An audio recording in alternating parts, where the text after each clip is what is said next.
Hello, everybody, and welcome back to Roll with Advantage. Very excited to be here for tonight's session. What I'd like to do just real quick is, luckily we have, oh my god, I ripped the freaking skin off the overlay there. That was crazy. It's just like, oh jeez. I flayed it. That was looked terrible. Okay, I just want to get look at that. We have a Felicity in the flesh and blood this week. Very excited for that. So let's go ahead and dive into tonight's session after saying a big old thank you to our wonderful friends over at partylootapp.com for sponsoring today's session. Hello, and thank you so much for all the subscriptions. Also, all of you are so nice. You're so kind. Thank you. But thank you, partylootapp.com. If you need help with your party loot tracking for your D&D games, be sure to check it out in actually the updated and newly refreshed About section of the Twitch channel. So go there, check out links for the website, for party loot, as well as some new banners that are so nice and so updated and look the same as the rest of the stuff. So with that, let's go ahead and dive into the game. As is tradition here on Roll with Advantage, it is not I that does the summary for the Crimson Court campaign. It is Ryan. Ryan, whenever you're ready, take it away. Home dog. All right, I'm gonna need your help on one thing of pronunciation. So yeah, what's up? When I cue you, just let me know. Okay, all right. So this isn't like a pre-work thing. This is a in the moment. Got it. Yeah. I'm gonna attempt to pronounce it. I'm gonna attempt to pronounce it, and then you're gonna tell me how it actually sounds to make it very clear how off I was. All right, holy cool. crap! But before you dig in, thank you, Furby, for the 5 gifted subs. It's good to have you from the start. It seems like every other session you've been joining in right at the last 5 minutes. Thank you, Furby. Glad you could be here from the get-go. Hello. All right, Ryan, now you can start. All right. Session 9, Homecoming. The King's Hand arrive at Sea Haven, the port city of their ancestral home, Skyhaven. Upon arriving, their court herald introduces every sibling with new titles and achievements to the excited crowd. The heirs are soon approached by the steward of Skyhaven, Marianne Blackthorn, a woman that was pretty much a grandmother to all of the children growing up. She is accompanied by Zerakai, Bjorn, what are his people called? The Zakari. The Zakari. Brother. Sorry. Listen. What did you say about my brother? You can just call them my backstory. I'd remember it better. You can just call them Wild Bloods. You can just throw the slur out there if you want. That sounds worse. Yeah, that sounds no. No, it's not a slur. It's just like another word. It's like Hoosiers, you know. Say it one more time. Sorry. Zakari. All right, for anyone else who felt like they weren't keeping up on the lore, even I struggle. All right. But yes, Bjorn, the same man that delivered a young Kaelin to Talon's court after Kaelin's mother passed away. The heirs spend time lightly catching up with Marianne before moving on to Skyhaven itself. They are informed of some repairs that need to be done around the hold and soon organize how to spend their money for the festival along with making sure that the repairs take place. Kaelin excuses herself to go meet up with Bjorn. He meets her outside of the city where he shows her a statue dedicated to the serpent god that Talon once built. Bjorn opens up about the visions that Kaelin's mother once had, speaking of an evil guardian rising from its slumber. Bjorn expresses his desire to become the new Sentinel and enter the festival, which Kaelin encourages. When Kaelin returns, each heir returns to their old rooms, finding memories and mementos from their time as children, each one reflecting on how much they've all changed. Merrick takes this opportunity to go speak with Edwin, apologizing for his outbursts the other day and offering Edwin the only help he believes he can provide, a letter addressed to Sharn Veltaris, believing that she can be of help protecting Edwin's family. Edwin thanks Merrick and agrees to bring it up with all the other siblings tomorrow. The next day, Via awakens after a dream of following a serpent and checks in with Kaelin. At the same time, Kaelin opens up a mysterious passage in her room. After some discussion, the heirs agree to investigate, but after traveling inside, they awaken some constructs in a large room that soon attack them, saying that vault security had been breached. They stand ready to fight, trapped together and locked in this room. Meanwhile, in Faithspire, several priests surround their Lady Paramount, who is going through the middle of a holy ritual. Several of the priests discuss recent events, focusing mainly on the heirs and the king's hand. However, before they can discuss more, the Lady Paramount seems to utter a prophecy. She says, "In the shadow of the waning sun, when the earth trembles and the seas churn, an emerald dragon shall come to the kingdom, to choose the hand that wields both strength and sorrow. The one chosen by ancient blood shall command the skies, a shield to the weak, a scourge to the unworthy. Through fire and frost they will guide the realm to stave off the tide of ice, cold as the grave, and secure the throne that fate has promised."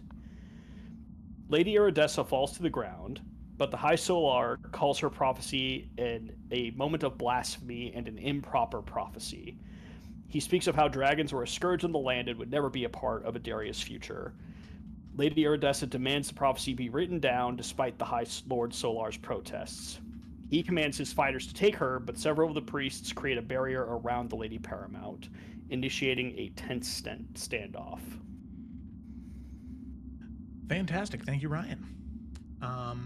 However, we are not picking up there. We are going to pick up with the children, the king's hand, within this mysterious vault underneath Skyhaven. The construct descends down from its pedestal and it begins to split off into its 3 different forms. And it utters those words that were said. The vault had been breached, and it was initiating its security protocols. So with that, I go ahead and activate all of you to the battle map. Now, as all of you get in here, you can see that it readies itself for combat. I would like all of you to roll for initiative. Brother. Woo! Yes. The other one. Yes. Nah. A good old 14 to my initiative. A good old 6 to mine. Nice. 8. Oh, caster's coming in strong. Yeah, baby. We'll be back, kid. Don't you worry. Yep. All right, cool. I got your back for right Thanks, here. So with that, we will go ahead and dive right in. And up first is the construct. Of course it is. You can see the construct. One of them is going to, the central one is going to sort of look around. You can see that circular dot on its eye beginning to kind of like glow and emanate light in that sort of circle pattern as it looks betwixt the 5 of you, and it will say, "Threat level has been assessed. Minimum. Executing necessary force." Yo, you know, Minimum. Was that like Never vicious been more mockery or offensive. some shit? Like, what the fuck? like All there's right, gotta be. Who's There's even gotta be, taking psychic there's- damage for that one? Why'd he even say below, that? Right? There's one below. That was right? like, that. Like we're a tier above the lowest. Like none has gotta be the worst. I don't care that we're level 2. We are the most threatening things in this room. Exactly. all right. So Xanthi, you can see that as it begins to approach you, it seems as though this one, as it's sort of moving, it's so quick. For being made entirely of this like liquefied metal, it almost seems, like I said, like mercury. It moves with this lightness, this dexterity, and it is going to go ahead and swing out towards you. Let's see. Yeah, this one is going to use its liquid metal blade. I rolled a d12. What's wrong with me? So that's going to be a dirty 20 to hit. Fine. And you can see that the blade's sharpness kind of like dulls as it goes to strike down, aiming for entirely non-lethal parts.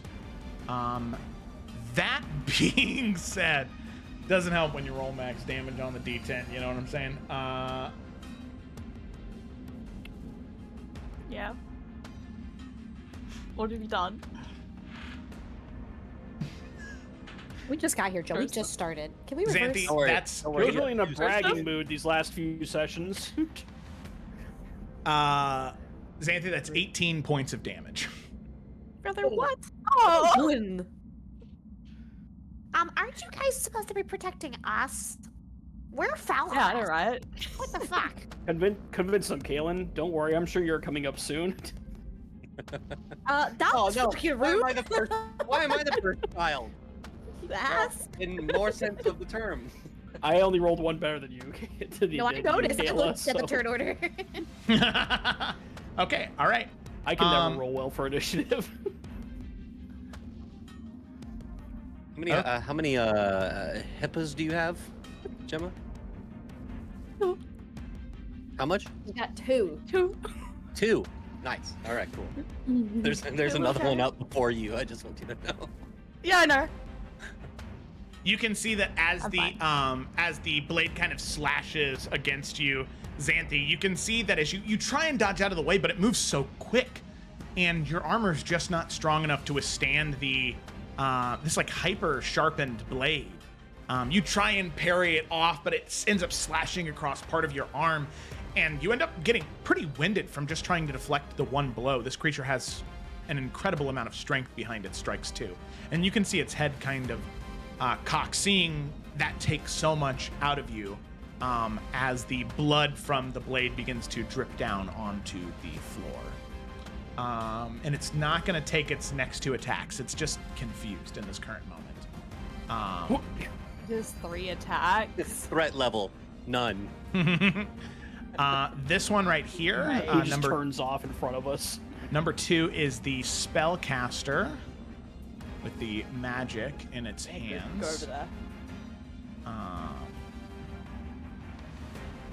Don't worry, he's just gonna cast Magic Missile at a 7th level. Be a great way to... Pretty funny. No, it is going to use a... Let me double check. This is a thing where I need to make sure that I'm actually doing the right thing with the new rules. I just need to make sure that Scorching Ray does the same thing. Oh.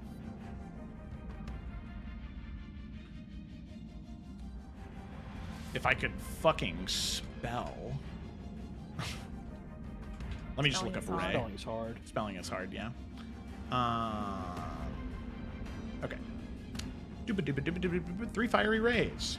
You create 1 additional ray for each spell level above 2. So it works the exact same way. Glad I took the time to look that up. So it is going to upcast it to 3, 4. It's going to cast it at 4th level, so it's going to be 1 ray at each of you. Counter spell? I'm just kidding. I was like, when he Heard that? Do you guys believe these? I mean, actually, I do have that. Yeah. Okie dokie. I was like, is this an invitation thing? Merrick, that is going to be a 26 to hit.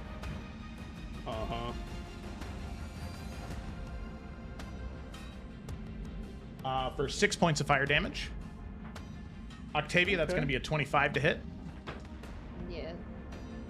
For 7 points of fire damage. Edwin. Oh, it's 1? Nice. I love it when you roll natural 1s, dude. It's a natural 20, As he always Edwin. does. Man, that's some Wiggly bullshit. Bobs. Yeah. Wiggly Bobs. Whoa! They were like, we've had enough of your shit, Joe. I was like, I don't know who to pick. I only got so I'm many not- spell I'm also slots. not- But I was like, I think I was a nat 20 is a good time to. Yeah, that's Thank you, thank you. I was looking to see if I was one of those clerics that can remove the natural 20, but I'm not. That's a 19 to hit, Edwin. Best I that could do. hits. Oh, but I Hey, give it's not a advantage crit, to not a somebody, crit. right? Yep. I give advantage to Xanthi. Okay. That is going to be 9 points of damage, Edwin. Kaylin. Ooh, okay. That is going to be a 29 to hit. Do they miss? Yup. And that is going to be 10 points of fire damage. And then finally, Okay. Xanthi. Turn to this jar. That is going to be a 16 to hit. Good. Okay. Miss. Oh, nice. Okay, cool. Sweet. Right. They 'cause do miss. That's what their Wild. Yep, that's what their to hit is for spell casting. It's different than their melee attacks. So, okay, cool. Nice. So 5 rays shoot out from the hand of this creature, and you can see it's very strange. As it's casting this spell, you can see it's almost like it's doing the math in its head to try and figure out which form of spell casting would be best in this moment. You can see it like looks to Kaylin and looks to Octavia to see these 2 arcane spellcasters, one with the gauntlet of the serpent's hand, and you can see that it sees the arcane bracelet on your wrist, Via, and you can see that instead of matching one of those 2 styles, it actually materializes this wand in its hand, and it forms from that solid metal as it turns to a side profile to flick 5 times as each one of those scorching rays fly to each one of you, each one blasting into your shoulder or your leg. Xanthi luckily being able to dodge the scorching ray entirely. In response, For sure. For sure, yeah. if you'll allow. I'm gonna hellish rebuke. Yeah, go for it. Okay, great. To do something, okay? Nah. Let's get these bitches. It's good damage. Dex furious, I throw. guess. Dexterity saving throw. DC 13. That is a success, so it'll take half damage. Okay, well, It has to be we're beyond pretty good on that. damage. 14, so 7. Okay. So yeah, like her hellish rebuke looks a little different. Like I said before, when she casts it, it's like these deep purpley green snakes that slither on the ground and just kind of explode in a pit of flames around the person. Thing, Yeah. evil being who's being mean. You can see the construct as the like fiery lashes of snake explode around it. It tries to sidestep, but wasn't anticipating the immediate reciprocation of an attack from the serpent style casting, and it wasn't ready quite yet. So it still does get hit by the spell, and it seems to affect it. It's kind of strange when you hit the mage that it hit you. The mage doesn't appear to get affected at all by the damage, but the main one right in front of Xanthi that doesn't seem to be a copy that's split off seems to take the brunt of that flame. Okay, with that, Edwin, it is your turn. Can you quickly remind me, when they turned on, they specifically said something about fall crests, right? Double check the notation here. Specifically, what was said was intruder alert, vault security compromised, initiating defense protocol alpha. Okay, well, they said nothing about the fall crest. I think This it's just room, they have the however- colors. They have the Yes, colors in this yeah. room, like, it looks like it's ours, right? And like it's our family. this construct is wearing House Falkrest colors. Okay. All right. So, Edwin's preparing a spell, but he's going to use 5 units of movement, walk up, and he is going to say, and this is a Hail Mary, he's going to say, "Stop! We are the heirs and children of Talon Falkrest, grandchildren of Lysera Falkrest. We are descendants of Landor and Elendara Falkrest. This is our home and our vault. Stand down." Guidance. I don't know if it's a reaction on it. I don't know either, man. I'm just Say here. that's not how that works. Listen, Kayla's throwing out all the Hail Marys. Counterspell, guidance, I'm wish. in panic mode. Wish. I cast Wish. Edwin, Anyway, I'll make shut up now. a persuasion check. Sadly, with no guidance. That's Hey, On top of that, you already used your reaction I to. understand what I said as soon as I left my mouth. With I will advantage, shut up. maybe? No, don't shut up ever. Joe, maybe advantage? No. Okay. Almost. Almost. You got your grandma wrong. Yeah. Did I really? Yeah, your grandma's Elendara. Your great Hey, you trying to grandma switch compliments? is Lysana, I so- think.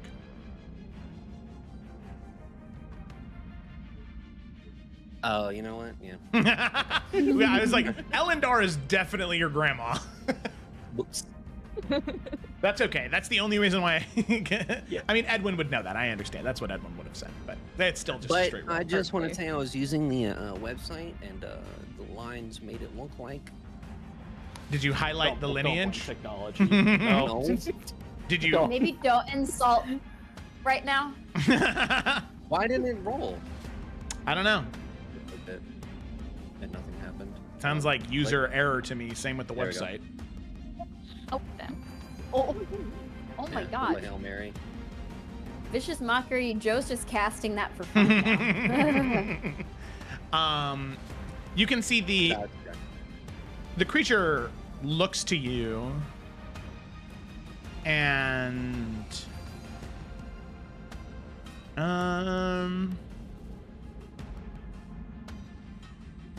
it pauses for a moment but doesn't say anything initially, Edwin.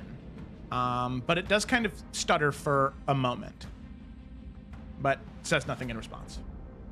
Okay, cool.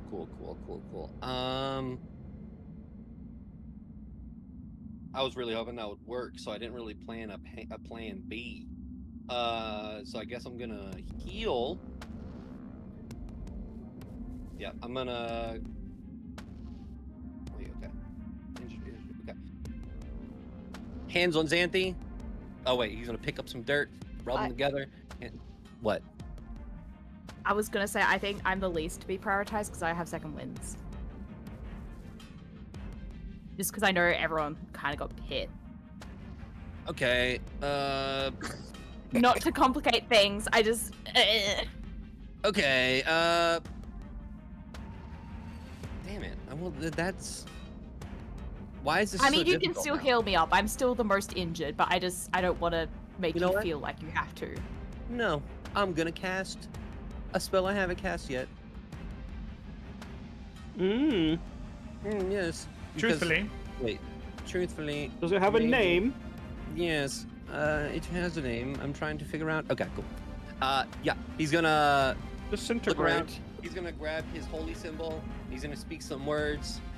And there's like this aura that pulses around him as I'm gonna cast bless on everybody. You all get 1d4 to your attack saves, or attack rolls and saves, while I concentrate on the spell. Oh, yeah. And then Or it's all 5 of us. Thank you. Bless is up to 3 creatures. Merrick, Xanthi, Via, because Via's injured. Thank you. And then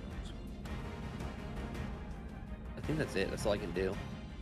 He's gonna just stand there. That's all he's gonna do. okay.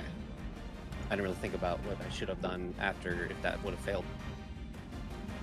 All right. Sounds. You know, sometimes it's just like that. I do like that sometimes. Okay, Xanthi, it's your turn. Okay. First thing, so don't forget. Second wind. Or just be a bad number. Never mind. Okay, we're fine. Recoup those 9 HPs. And then, I mean, all I can do is lash into this guy up here. I imagine she doesn't really know where the fuck to aim on this because it's not like. You have advantage. Oh my gosh, because it's like material. And so she's just trying to aim for the joints in its arms where it was using that blade just to try and hopefully injure, off balance it, whatever. But yeah. Is that just for the one roll? I think it's just your next attack roll, yeah. You also have Okay. a D4. Well. Let's go, Zan the man. Zan the man. Zan Kick the his man. ass. Zan the Yeah, I man, think I hit dude. it. It's Zan the man. So a little bit. Oh, Plus 10. thank God. You hate to see it happen. So yeah, 14 damage, and we're also going to action surge because ow. Whoa, big boy. and Big boy swings. Go for that again. Ooh, if only you Damn. were a champion. God, you can't miss. But can she damage? Mildly. Oh, For you a know, magic almost sword. almost the again. same amount Why as the would that- crit. That's crazy. I love my luck. Oh, and we're also attempting to topple. And so it's gonna need to make a con save. Okay. Con save. I believe it's DC 14. 14. That is a success. Yeah. Meet Meow. Does it technically get to make 2 because I've done 2 attacks? No, that's asking too much. Anyways. I'll make a second one. But yeah. I mean, what does it say? I mean, it's just per attack, I'm pretty sure. Yeah, if you hit a creature. All right.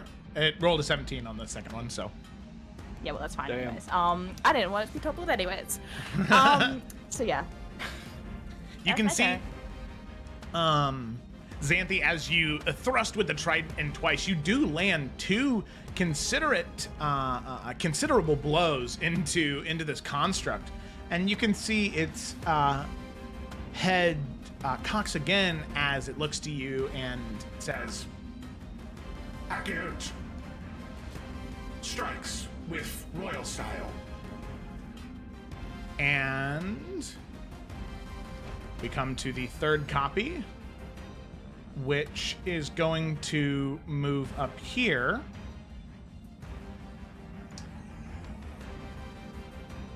And you can see that it's going to... Oh, let's see here real quick. Yep, okay.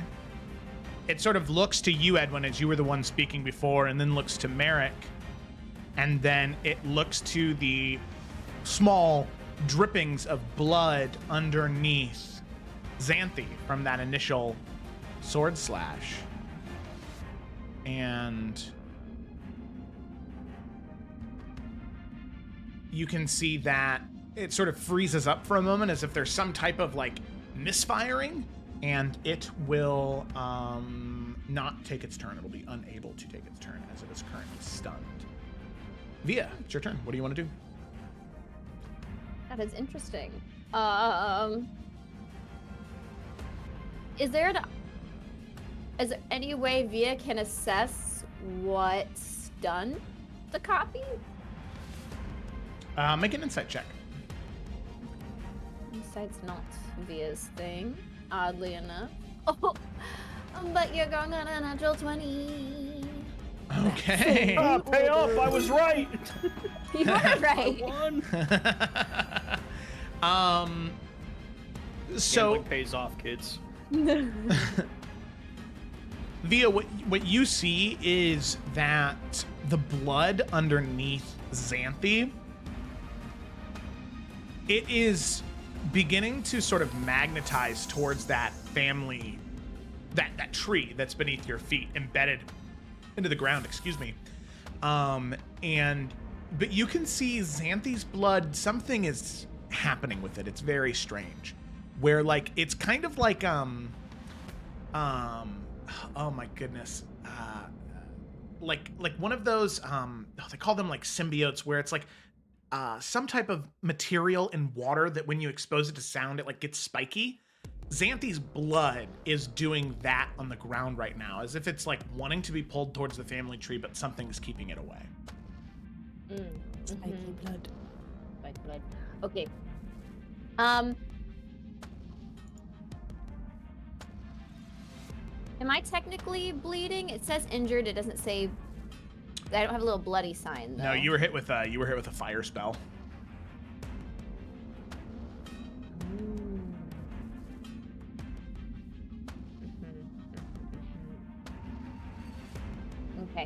I still have that dagger Sure. from earlier? Okay, great. Via's gonna see that, and she's gonna like kind of just like reopen the wound, and she's gonna tell to all the kids, I think we need to put our blood in this tree, and then they might stop. They might notice us. And she's gonna start rubbing her hand on the roots of the tree. Okay. Take a point of damage. And yeah. I feel like that's too much to also cast a spell or something after that. So. yeah, Via, that would be your action to slash at your own palm and then begin to spread it at the roots of the tree. And you can see your blood does seem to take, and it seems to do what you had seen before, where it begins to spread upward on the tree. Cool. That's my turn. Okay. But it didn't take Xanthi's blood? No, her blood It's is like spiky. fighting. Her blood's fighting with itself. This is where we find out Xanthi's a bastard. Merrick. Oh. Girl, have you seen what race she is? That's her name. I think Wait a that's minute. the least of our problems. Wait a minute. Xanthi's a tiefling? Why'd nobody tell me? Wait a minute. Use Shit, your I'm a noodle. tiefling. Oh fuck! So I mean, with Via delivering that, like she sounds like certain, right?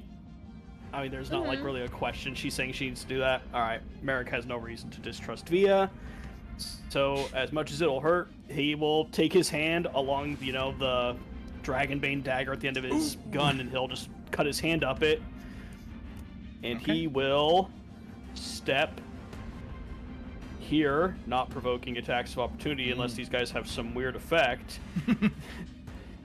But yeah, and as he goes, he'll just try to just kind of like trail his hand on as much of the center of the tree trunk as he can. Okay. Yeah, Merrick, take a point of damage. As you do that, you can see your blood begins to spread, and the construct, it's almost like it's like twitching at this point. Like there's this dissonance happening within, where you can see that it's beginning to sort of make a change, but it is still in that defense mode. You're not exactly sure what needs to be done, but it seems like this is helping. Sick. All right, that it? I'm. You know what? Just in case for whatever reason this goes south, we're just gonna hunter's mark this guy, the main one. Okay, sounds good. Why not? Everyone needs a backup plan. Okay, sounds good. Merrick's nothing if not prepared. Alrighty. Kaylin, it is your turn. She is going to, with her left hand that is like the gauntlet and those clawed rings, she's gonna drop Mage Hand on her right hand, and right at the wrist where her real hand is missing, she's going to use those claws to rip that open and use her little stump to paint the tree red. Sorry, guys. it That's is so what much it is. worse than what we did. Sorry. Use your little stump. So funny. And put her blood on the tree. All three of the constructs go gross. I want to leave. That's what does it. They're like, we're done. That was too much. That was What too did- hardcore. What did Edwin say again exactly to them that kind of caused them to pause? You just named our family, right? Incorrectly, but yeah, that we were fall crests. Well, I am just. That's character I don't want to No, say I did. exactly the same. No, I know, but it's fine. Edwin did. Yeah, Edwin. Yeah, then I guess Kaylin, as she's doing that, she's just going to reiterate what Edwin said, and she's just going to say, "We are the children of Talon Fallcrest. Slather that blood." She says that. Slather that blood. All right. Kaylin, do you move at all, or do you stay where you were? I mean, she would definitely move so she could get closer to the tree. Okay. So, yes, well, it is what it is. Move right here. Okay. So you can see as you begin to spread the blood near the bottom of the stump where Via's at the roots and then Merrick is at the midpoint. You can see the tree slowly begins to like take that blood and it begins to shift and grow. And same as it did at that door, it begins to spread to the very tips of those branches, where all of you would be placed on a Falkrest family tree. And you can see the constructs sort of stop moving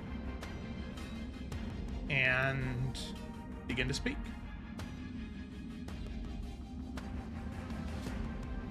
Anomaly detected. Blood verification. Incorrect. No, correct. Facial recognition also indicates Falkrest features. And there are no features on this construct's face, but you can see its head sort of shaking as if whatever mechanisms are within it are fidgeting, and you can see it just kind of stops moving. And those echoes, they sort of like, not echoes, these like duplicates of material, they kind of dissolve into those pools of mercury and reabsorb back into the initial entity.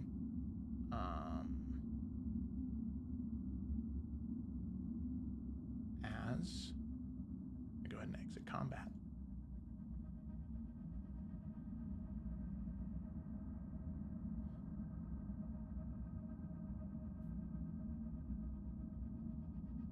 If I may ask this of all of you, from each one, a direct blood sample that I may extract.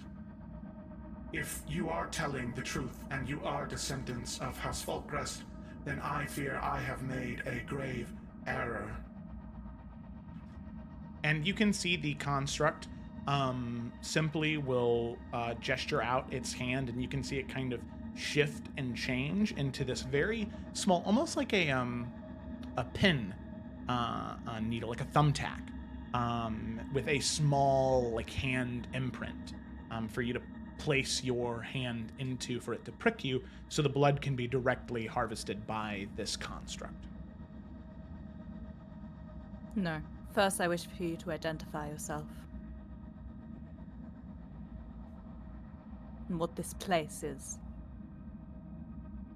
If you do not verify your lineage and blood, I will be forced to exterminate. Oh, we can do this. We can. And she's gonna run up past everybody and like put her hand in there because she's worried. Okay, Via, you. And there's like, it doesn't even deal any damage. It's just this little prick. And you can see there is this small amount of blood extracted, and you can see it runs itself up the palm and forearm into the creature. And there's a brief moment of pause.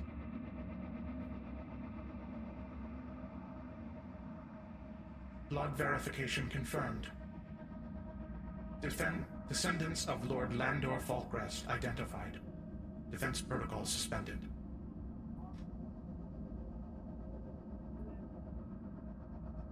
Kaylin will move up and hand her stump over. Okay, yeah, you stump. Yeah, she drops my Just chin another again. hand. No, man, this one's already here. Literally the stump. Yeah, stumping it up. You're already bloodied.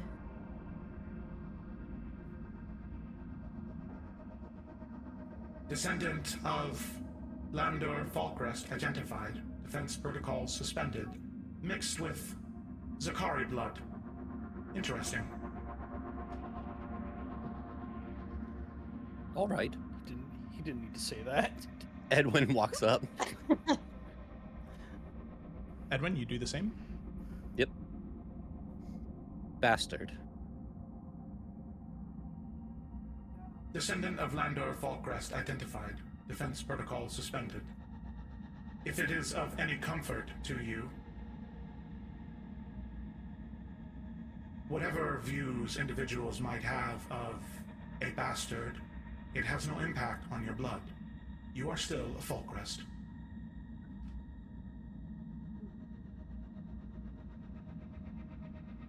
Edwin looks back to the other two. Is Xanthe still not doing it? Yeah, you can see like Xanthe's like really considering it, because the idea of extermination also isn't great, but she doesn't like that this thing just didn't do what she told it to.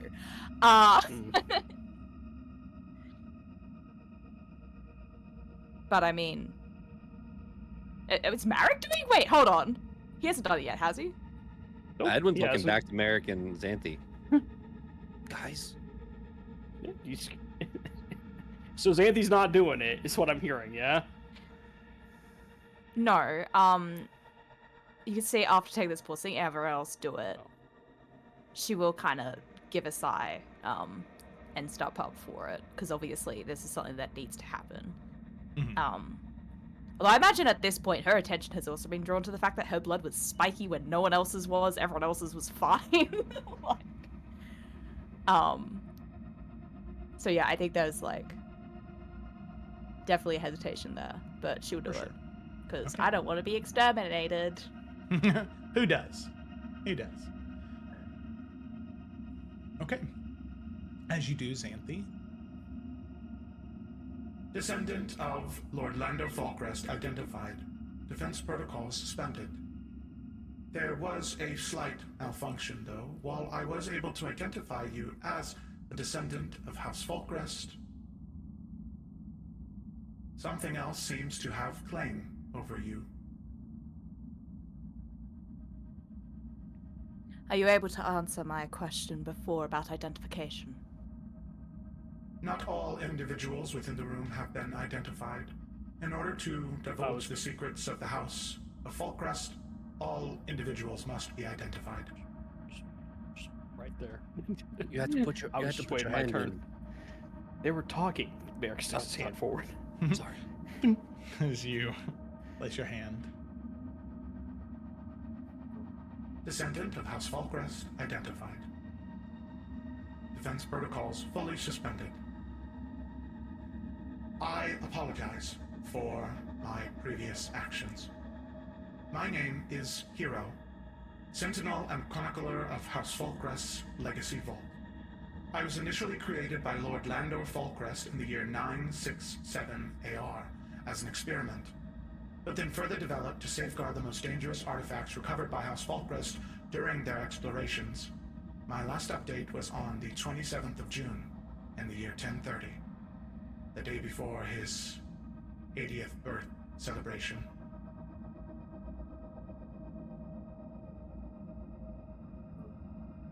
It's what year right now again? 1103. So 100 plus years ago? Well, the implication is night before Crimson Tears, yeah. Yeah. Yep. Yeah. So 70-ish, 67, I think is the math. Yeah, I can't 1030, 1103. Dyslexia is a son of a bitch, ain't it? 73 years. 73. We hold no ill will. You are doing your job. Thank you for not exterminating us. Can we just look around now, or?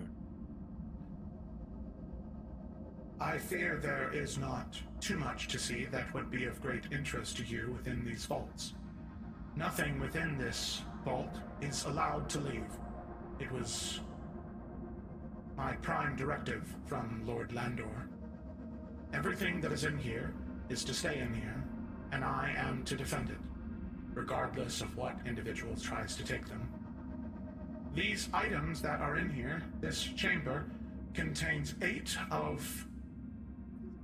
artifacts of immense power, each capable of devastating consequences if misused.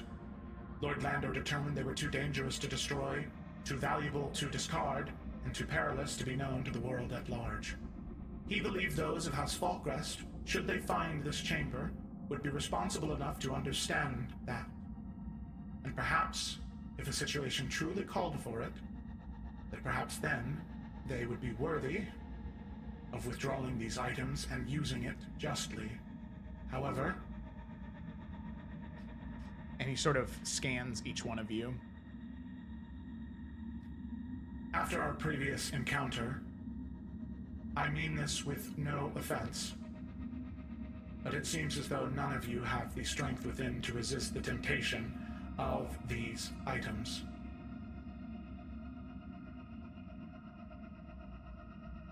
Fair assessment. What exactly are these items?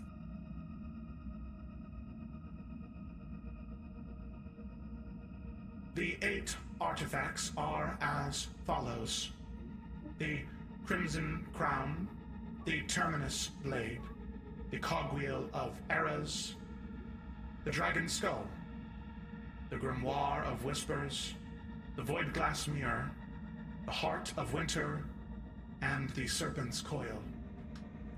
Yeah, and I'll send the Thank you. descriptions, and he goes into what each one of them can do, and how they can be used.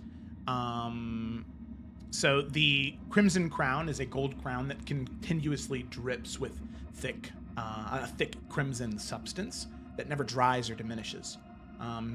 Hero tells you that it grants the wearer the ability to command the loyalty of others with a singular word, but it does slowly corrupt the person's intentions and turns genuine love into twisted obsession. The Terminus Blade is a jagged, blackened greatsword that seems to absorb all light rather than reflect it. It can cut through any material, even magical barriers or enchantments, but each use fractures reality slightly, eventually causing catastrophic dimensional rifts. The Cogwheel of Eras are rusted metal cogwheels that continually grind and produce sparks even when perfectly still, and it allows the manipulation of time in small areas but causes rapid aging or de-aging to living things nearby, including the user. The Dragon's Skull is a small, hollow dragon skull with the eye sockets that seem to follow movement. It's said to contain the lingering consciousness of one of the dragons from the dragon's triarchy or one of their descendants. It grants very powerful draconic magic, but gradually transforms the user's mind to match the dragon's personality and desires, effectively creating a duplicate of that dragon. The Grimoire of Whispers is a stack of ancient books.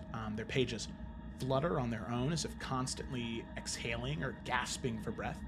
It contains knowledge of forbidden magic that would allow with the communication of forces beyond the veil, but attracts attention of entities to the reader. The 6th item, the Void Glass Mirror, is a mirror that shows not reflections, but windows into other places, times, or even realities. It can be used for scrying or transportation, but occasionally it can pull things through without warning. The Heart of Winter is a perfect sphere of ice that never melts, emanating a cold so profound it can freeze emotions as well as physical matter.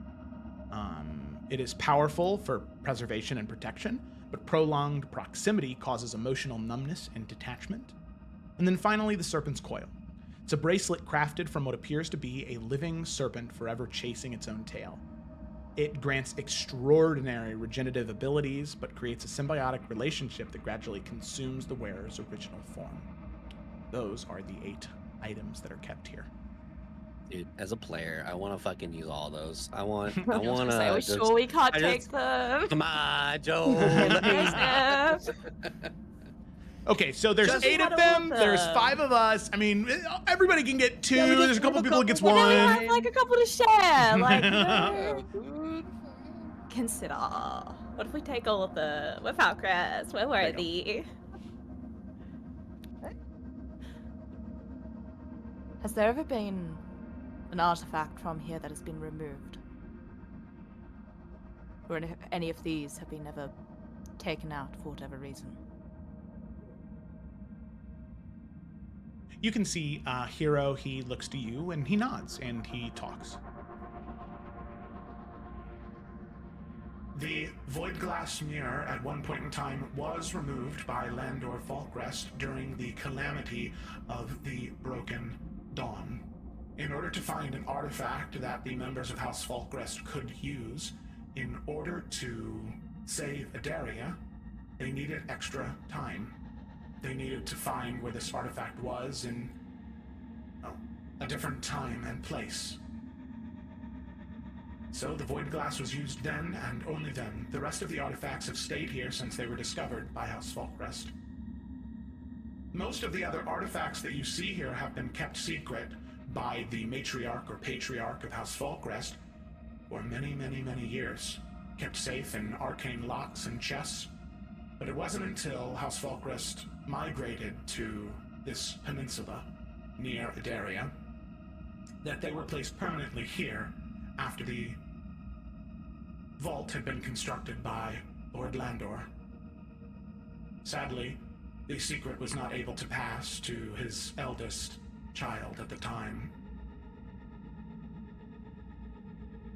And you can see there's this like sadness that lingers on that robotic voice. And he pauses for a moment and continues. On that night of great slaughter, I could hear it. My protocols prevented me from leaving this chamber to assist. An oversight in my programming that Lord Landor did not anticipate.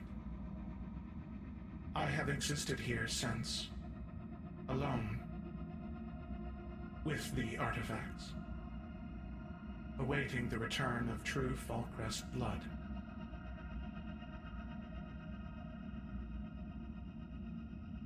Is that why I was able to see the passageway?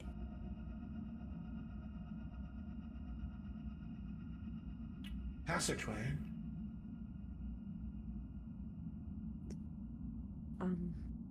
Yes, there was a snake carved on the wall suddenly.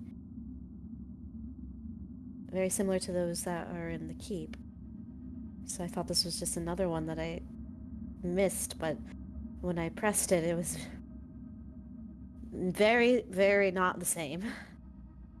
Those passageways just went to normal tunnels and hallways under the keep to move quickly from room to room, or even outside. You This must one led be us Lady here. Paramount of House Falkrest, then? No. Said you let out a laugh. No. Edwin looks at Xanthi. Xanthi. I am Kaelin Falkrest. Hmm. Right now, I am just a member of the Hand of the King. And all of you are children of Talon, correct? Yes. Yes. Very interesting. You see, the only way into this vault is a teleportation sigil hidden within the Lord Paramount's room. Whatever passageway led you here, it was not created by Lord Landor. That being said, Lord Landor did use the knowledge of the Zakari people to craft this room. The same architects who worked on the City of Crown's Rest and Dragon's End, which I assume are the passageways you're referencing, he used similar styles in order to make sure that this room was kept safe, and only those of House Falkrest could find it. But it is strange to me that something else guided you here.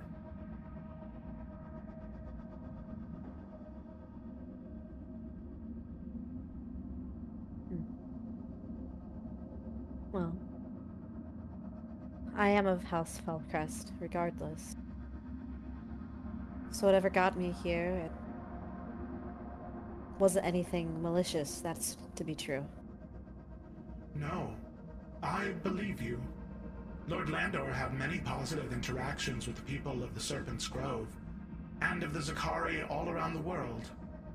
In fact, those within the Talon's expanse. House Falkrest, when they still lived within the deserts of the East, they had a strong working relationship with those individuals to try and keep the Council of Liches at bay. I understand that in Adaria that is not the same case, but at least here, with the knowledge that has been provided to me by Lord Landor, the secrets of the Zakari, and all they have done for Adaria it is well known to me.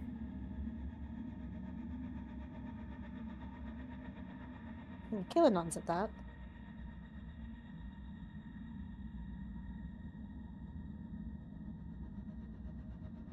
So, if we were to come back here at any point, I would have to be able to take the same path, or we would have to use the teleportation circle in the Lord Paramount's space. Correct. Interesting. I think those are the only questions that Kaylin has right now.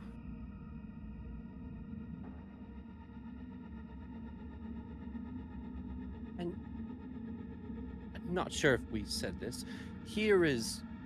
We are still in Skyhaven, right? Correct. Deep within the mountain. But yes, still within Skyhaven. Good, good. So how do we get out? Well, you may go back the way you came. And you can see as he gestures his hand forward, the doors that had closed behind you begin to open. And he says, I suppose you could either take the passageway that led you here, or at the very end of the hall there is a teleportation circle.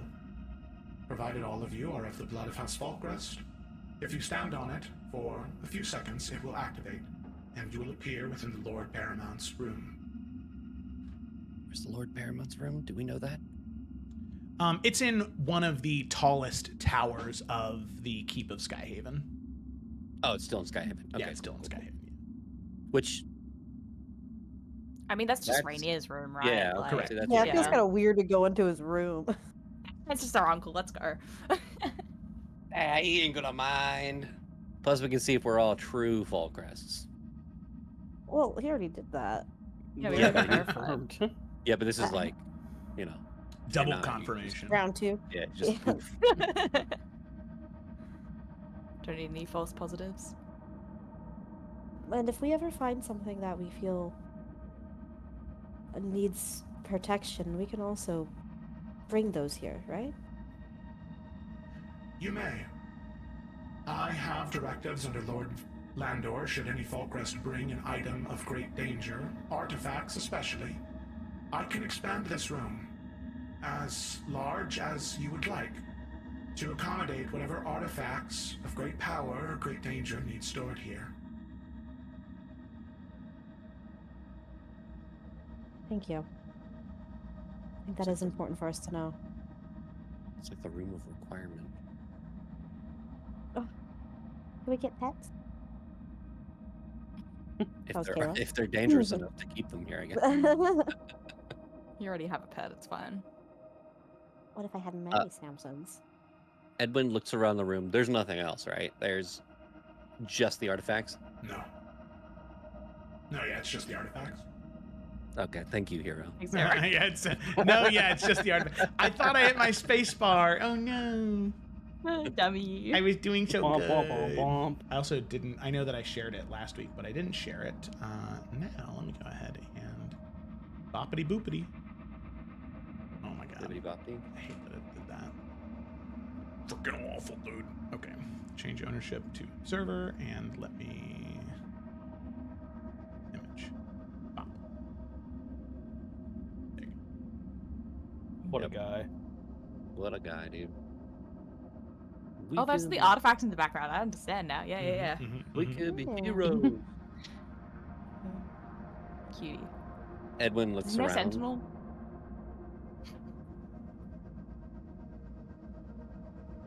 Uh, Yes, Edwin. He looks around and just says, "Well, did we want to leave and go back soon, or?" We should. Still Yes. have plans to go over. Well, it is also everyone was still sleeping. I think It's we're late wide enough awake in the now. morning. All right.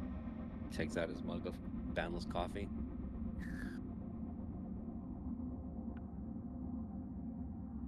Well, I don't know about you guys, but Kaylin doesn't really feel comfortable going through Rainier's room.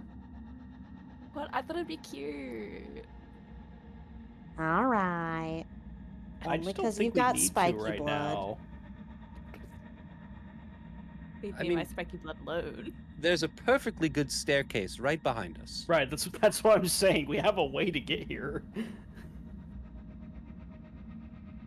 Edwin's just gonna start walking back.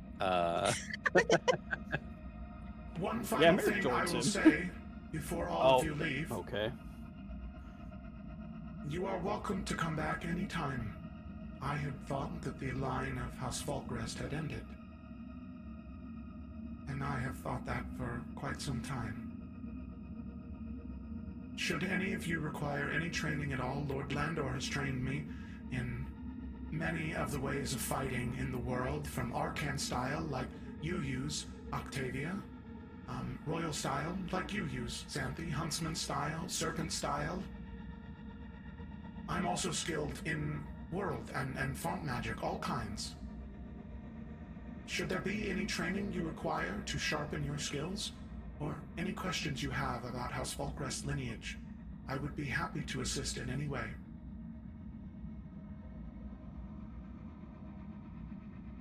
Thank you, Hero.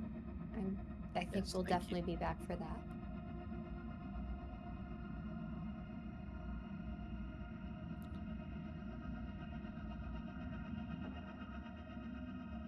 If everyone's going, Xanthi does want to stay behind for a quick second. Edwin waits. No. If she sees that she's not going to be able to be alone, then she will not. She will continue. Nah, Kaylin will leave. Edwin's just a big bro. Like, he wants to make sure everyone's out before, this place gets closed up again.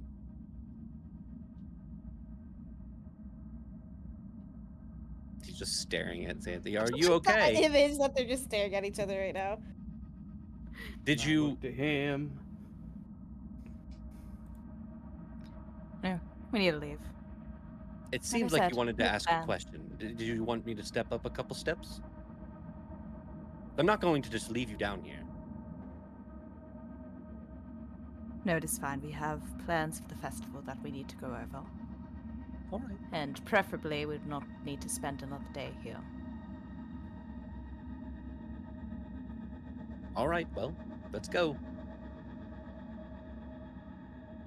Okay. All right, so with that, all of you depart from the ancient vault of House Falkrest. And you head back up into your rooms back in Skyhaven.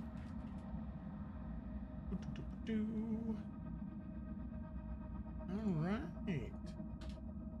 So, reeling from what you have just learned, all of you return to your rooms privately for a moment to catch your breath, to change your clothes, do whatever you need to do to make sure you're actually prepared for the day. And we'll say that was around 2 hours of your time.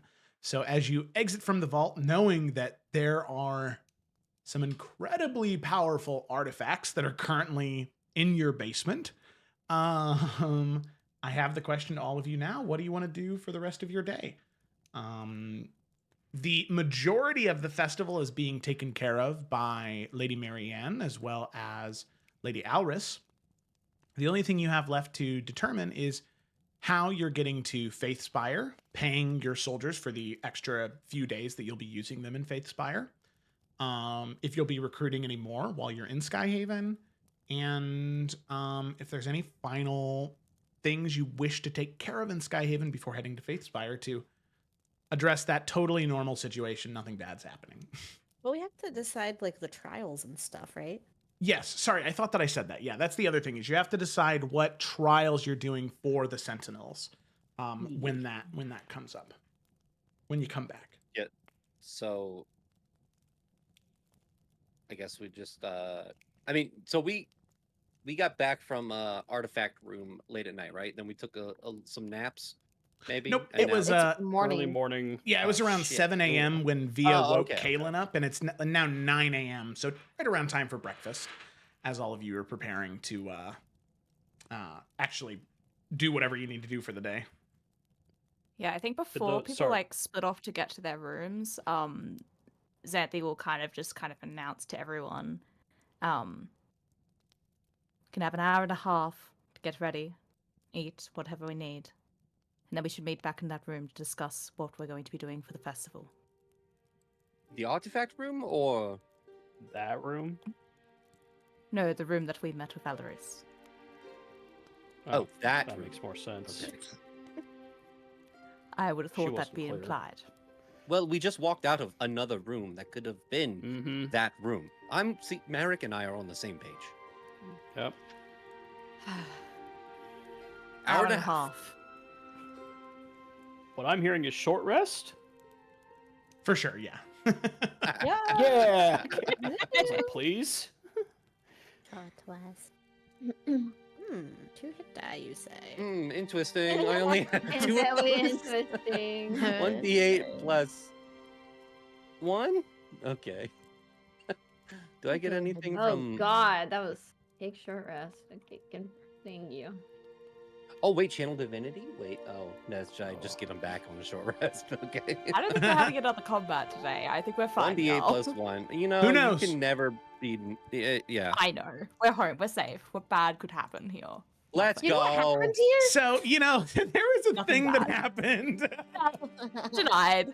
I don't know if I've made it crystal clear yet. Nothing happened here. Why did the music change? Before Ain't nothing we crimson about this place. meet up all together after like our hour and a half little doodad, Via would like to go to Xanthi's room if she's willing to have visitors. Yeah. Okay, cool. So yeah, you get a little knock on your door. Xanthi, are you And she's been like going over her notes and stuff. are you like okay to like a have a little guest. visitor? And she'll go to Xanthi? the door, open it as she's still knocking. You do not need to knock so many times, Octavia. You know, I just did. Can I Is come there in? something that you needed? I think we need to talk about something. It's All right. my mission that I have. Okay, she's gonna just scurry on in and not wait for Xanthi to like. You know, get she'd move permission. aside to like let you through, and then Okay. close the door behind you. So, I have a theory. I think. Concerning. Yeah. So the vision I had when I was able to commune with your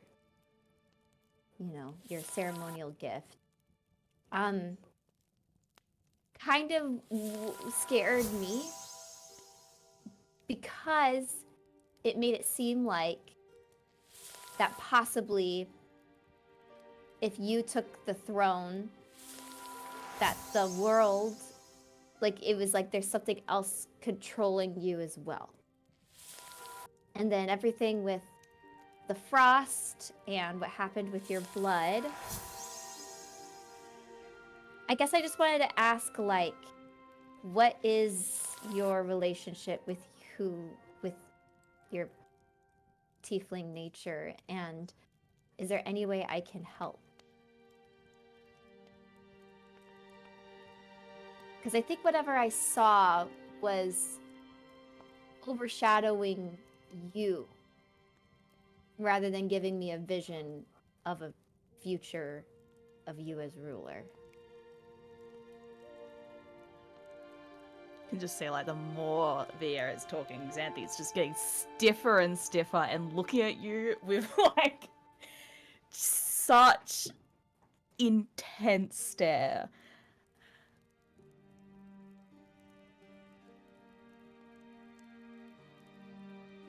So that was the details of your vision then? Seeing me upon a throne and something above me? More like... Not really you were on the throne, but the entity was, and the world was burning.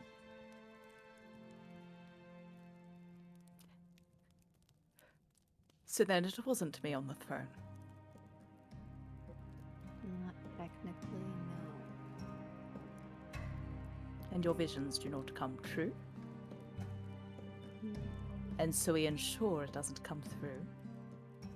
Well, some of my visions do.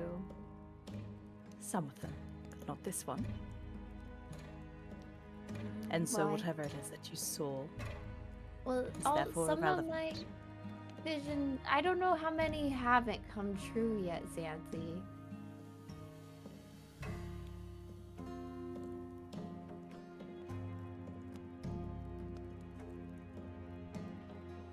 Father's never liked your visions, though, has he? There is reason behind it, I'm sure. They are not perfect. Xanthi, I want to help you.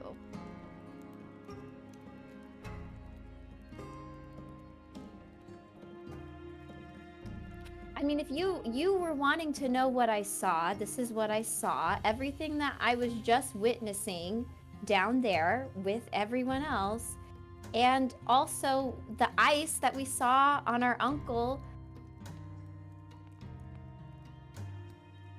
I want to help you. I thought you wanted to be a good ruler, a queen. And I'm And I sorry will that be. the vision scared me, but I'd like to help you. So as I said then, Octavia, it is good for you to have this practice. But it is not an absolute in any way. I appreciate you No. for telling me, that is for sure, but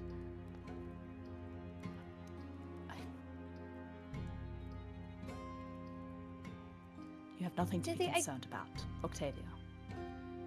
I have plans I need to go over. We'll meet again soon, I'm sure, with everyone else.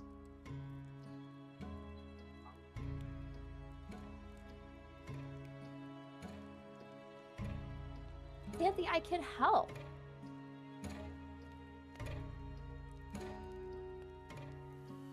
Do you want to be queen or not? Like, can't you accept help for once in your life? There is nothing I need help with, Octavia. I appreciate you for your concerns. It's just Okay, not well like then walking don't- over to where her door is. Don't bother pressuring me anymore about my visions then, okay? That took a lot.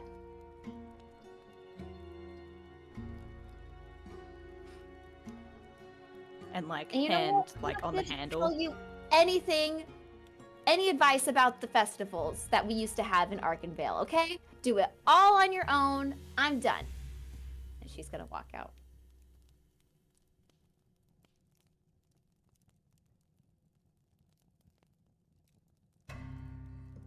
I guess that's all I have. Yeah, Via, you leave the room. Luckily, these are solid stone walls, so the conversation primarily stays between the two of you. As Via, you walk out, storming out, back towards your room. The rest of you will exit and begin to head towards the dining hall. Then, I had one thing I wanted to do before we all met as a group. yeah, sure. Not What's a up? role play thing, just information. So, Merrick knows birds. So the rookery, I assume, is like in a tower up high. Correct. Yep, it's in the keep. Okay. Merrick would want to get to like a roof to where he could see where the rookery is, and then kind of a lay of the land, just some high point in the tower, nothing specific, just if there is one. Mm-hmm. Yeah, Okay. you can easily head to the then- Sentinel's Tower, which is where the Lord Paramount's room is. But there is a balcony, sort of like patio there, where you can walk out and you can see a really good lay of the land of the keep of Sea Haven and of where the rookery is. Perfect. Okay, so since Merrick has trained with birds since he was the royal falconer, if we were to send a letter to the king of the Nornathi, does Merrick kind of roughly, being a ranger and knowing, like, you know, directions and stuff, does he kind of know more or less the path that the bird would take from the rookery? Yeah, it would head straight north from the rookery. Yeah. Okay. So Merrick, knowing what he knows, he's imagining this bird leaving the rookery and flying north. Is it just going over the city? Is it going near some trees and mountains and stuff? Just kind of like, what is the bird passing on the way heading north? Because eventually it's going to be flying over water, like a lot of water, right? Nope, actually. So, No. I know that it's a little hard to, since I have the map cut up here a bit, but let me move you guys to the map of Adaria here. So, Skyhaven is up here on this very, very small sort of cut off mountain range and forest. Okay. The Nornathi is directly to the north. So what'll be happening is it will begin to fly. It'll go through some mountains. It'll go over some forests. And then eventually it'll be kind of in this like hilly, snowy tundra that starts very out of nowhere. It doesn't seem, it's like not a natural line of snow. It'll fly through Adarian land in this first snow part, but as soon as it starts to get to the more mountainous cliffs, then it's in the Nornathi. Okay. Here's the weird question. Okay. Merrick being a ranger, knowing about birds, knowing terrain, having hunted, you know, a bit in his spare time. If he wanted to, like, shoot down a bird going in that direction, does he see what he believes would be kind of an ideal area where he would want to be to do that? Yes. Definitely you would want to be right before it transitions from the mountainous lands of Skyhaven into the tundra of the sort of exterior of their land, the border region of the Nornathi and Adaria. That's where, like, the best shot would be, more or less, that he feels forest, less than the least amount in the way. Yeah, the forest starts to clear out and the elevation's still high, so it makes the shot a lot easier to take. Okay. Merrick will jot down whatever he kind of needs just to kind of remember that area. If he even needs to jot it down, he'd probably just remember it, but... Lock it away. Yeah, that's all he would do, and then he would head down for the meeting. Okay, sounds good. All right. Anybody have anything else they're doing? No.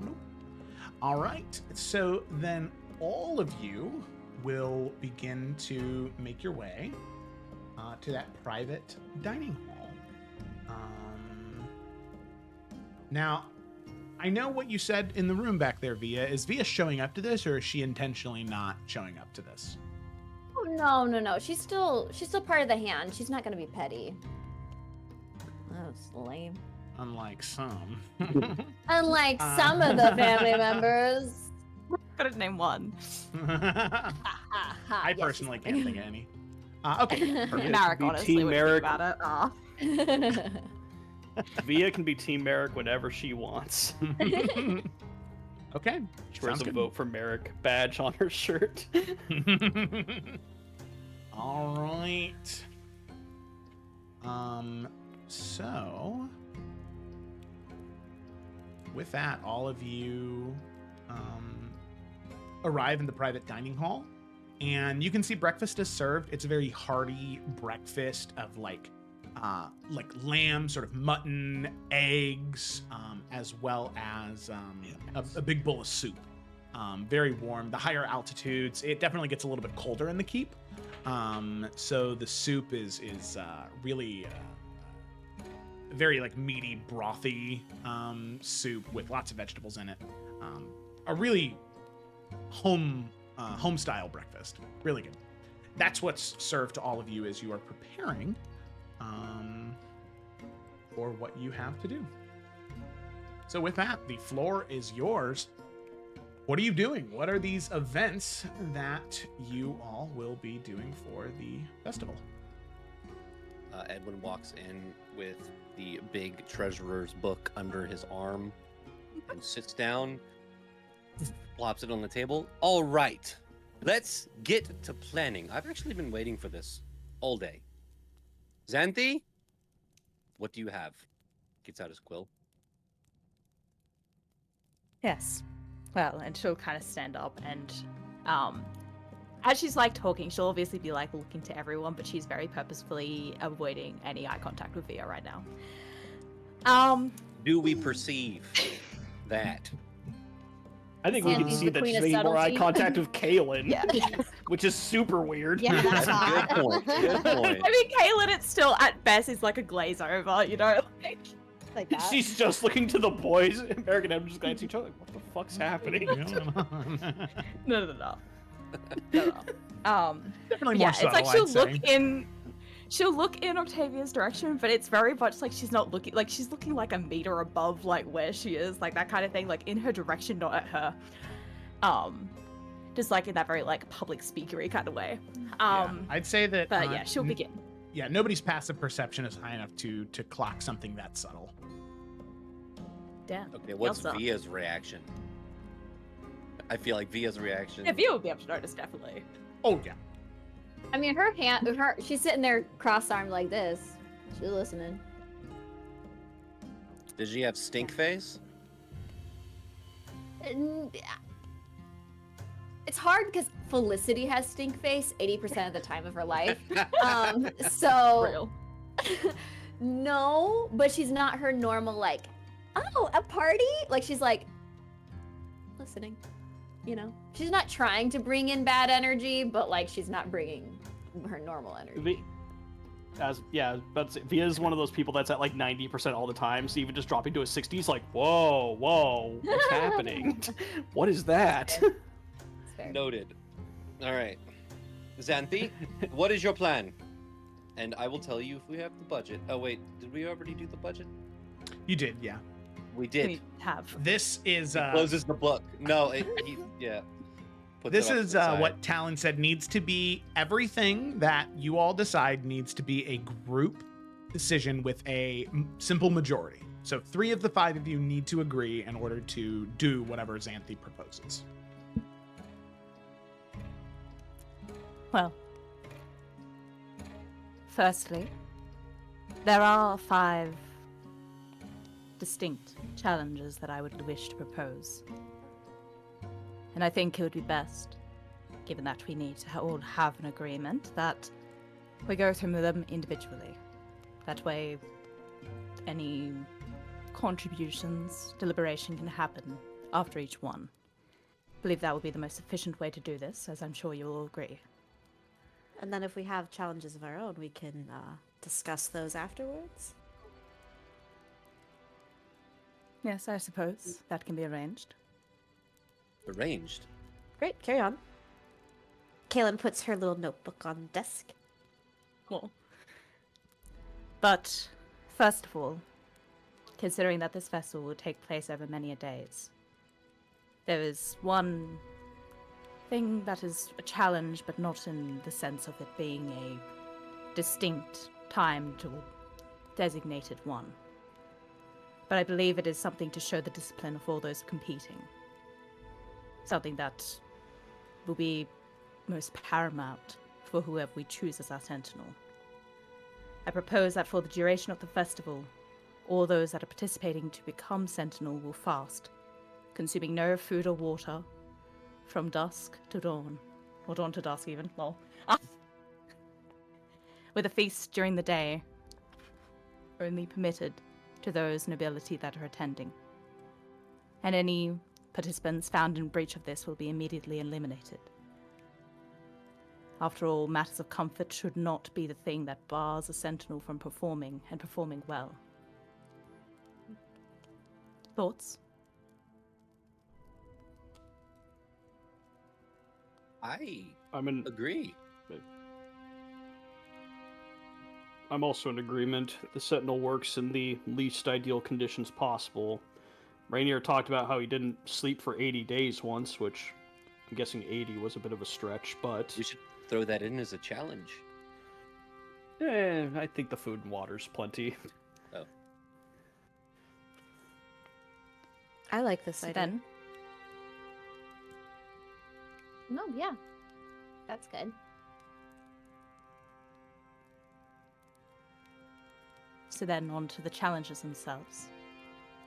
Yep. First, I have to suggest, will be taking place in the waters that are more towards where Sea Haven are. There'll be a designated arena of sorts set up in the waters, and pairs of participants will be tied to a heavy stone that is set at the center of said arena. The winner will be determined by whoever is able to drag the stone further to their marked side, but they will only be able to pull the stone when submerged in water, their attempt starting only when they are submerged and ending when they surface. It is meant to be a test of reading your opponent and strategy, even in a strained environment. It is a question of whether you use your initial strength to gain an early edge, or if you wait and bank on it until your opponent surfaces so you may pull unhindered. Or if people wish to simply duke it out, see whoever's strength and constitution wins out in the end. Whatever approach you choose, you hope, is a strategy that will win against your opponent.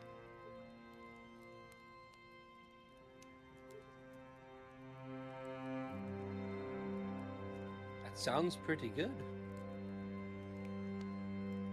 You know, Xanthe, I'm impressed that you are coming up with feats not only to measure your strength, but also the will and spirit of our future Paramount. So, I have no disagreement on this one. I think it's a fair challenge, and I think if there is multiple ways of winning, I suppose. I don't know if there's a better way of saying that, but I think it's clever. Yes, well, I do take this job seriously. Edwin, as the whole with Kaylin and Xanthe talking, has been looking back and forth and just smiling. Oh. Don't get used On to to the it. next. Oh, am I smiling? Sorry. On to the next. This will be more so in a duel format. Each of the contestants will have a flower pinned upon their chest before engaging in the duel. And their goal is simple: to knock the head off their opponent's flower, while keeping your own intact. Only the flower may be cut. No harm must come to your opponent.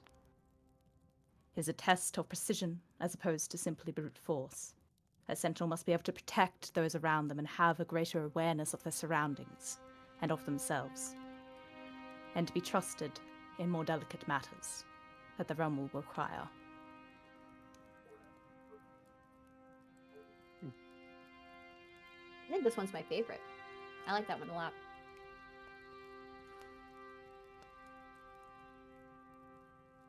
Kaylin nods.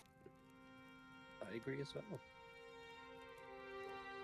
And you can see, like, she's pleased at herself with getting all these passed, because you would have known she's been Shocking. spending a lot of time on coming up with these. Well, I think that Kayla also thinks that Chella's doing a great job. These are really good.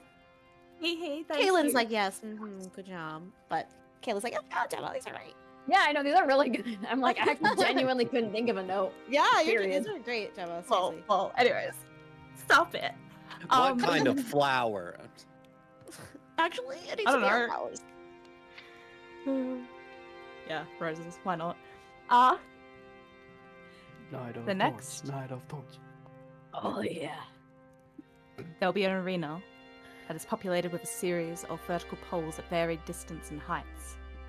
The contestants will fight atop them. They need to maintain their balance as they strike at their opponents. All the competitors will be there simultaneously. It's not only a test of their sure-footedness and their dexterity, but it will serve as a test to root out those that are simply wishing to free ride on the misfortunes or on the strengths of their opponents. It is a valid strategy in most cases to be able to wait for an opportunity, but a sentinel needs to be more assertive, needs to be able to be the one leading the front.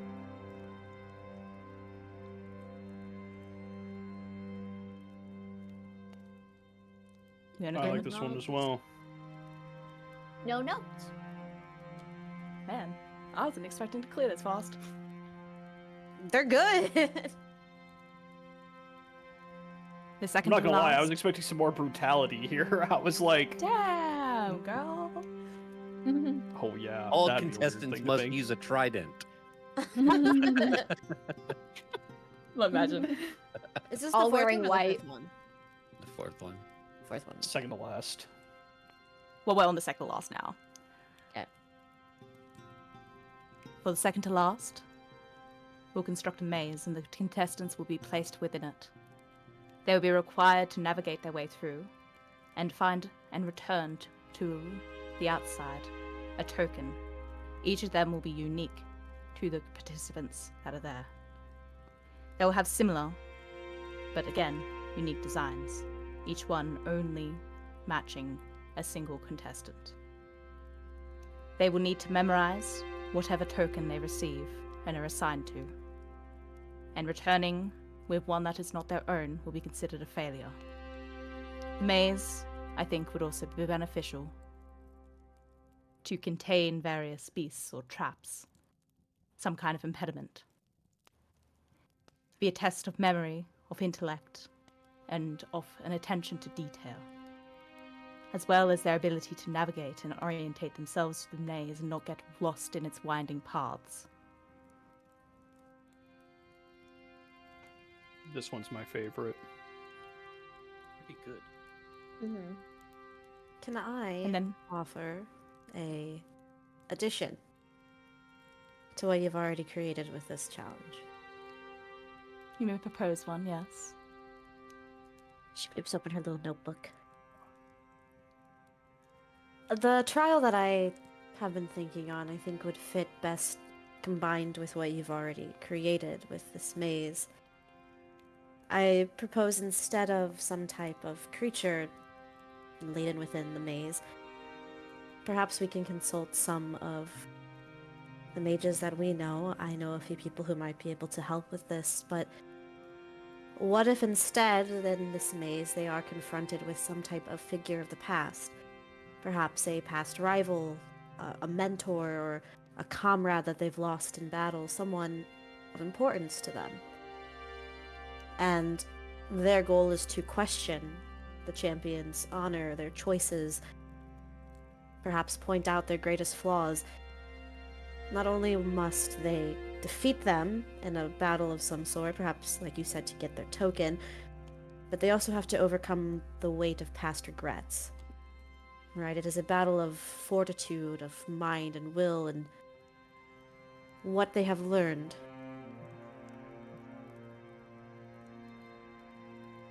Believe it can be agreeable enough. I think that's a great Although I addition. do stress, I believe you said that this will be instead of beasts. But truth is, a sentinel will need to be able to kill.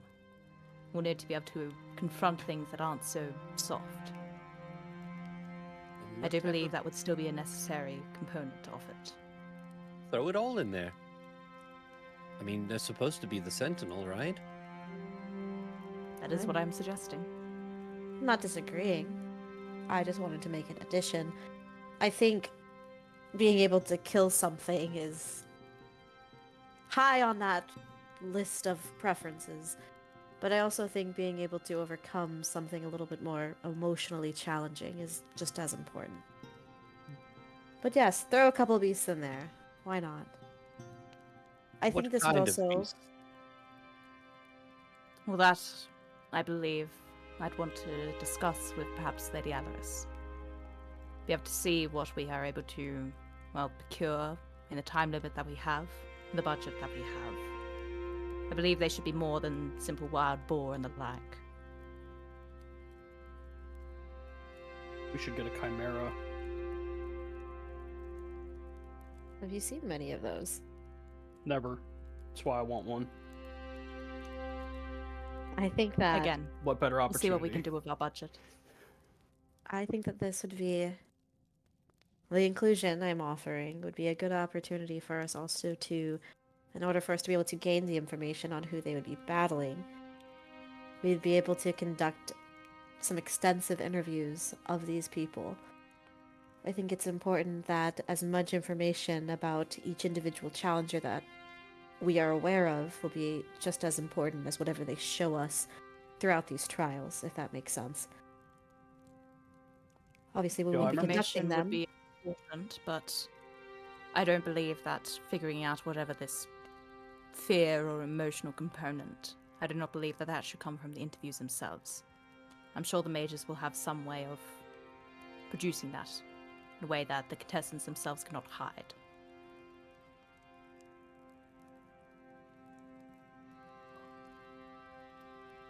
Well, don't I guess we disagree with can that. consult the mages and see what they think is best, whether it be interviews or otherwise.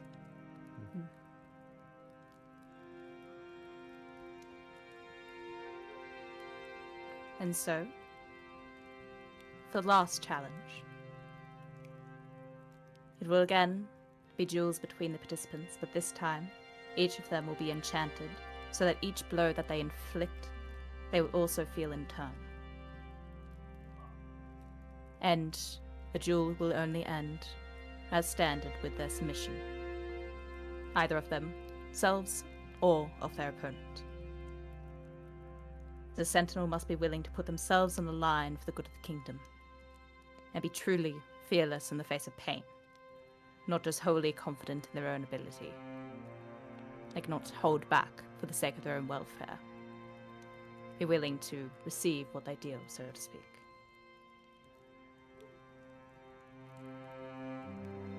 I think that one's my favorite. These are great, Santhi. They're very good.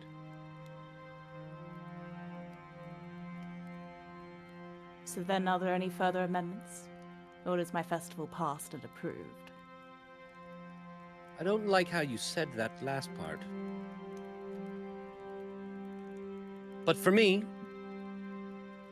as it pertains to the challenges, I'll give my signature. I think these are well thought out, and I think it's going to produce some really, really exciting results. And I don't think there's a better way for us to determine. I mean, let's be honest. No one is going to be able to do what Rainier does. But the next best thing, this might be the best way to find it. I approve. I trust you, Xanthi, and I think you've done incredible work here, so I approve.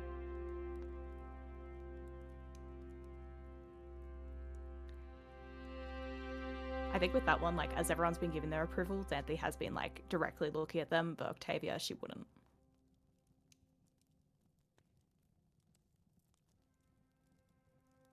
In this moment, I would say that Merrick and Edwin, with your passive perceptions, you would catch that in this moment of like final approval, even when Via says something, Xanthi really doesn't look at her at all. You'd be able to catch that. If you want to do anything with it, that's up to you, but you two would notice it. Does Edwin notice Merrick noticing it? No, your Okay, passive so- perception's not high enough for that. Damn it. Did you guys No- agree as well? Like Edwin, Edwin Merrick? did. Yeah, Merrick nodded. Oh, okay, I didn't catch that.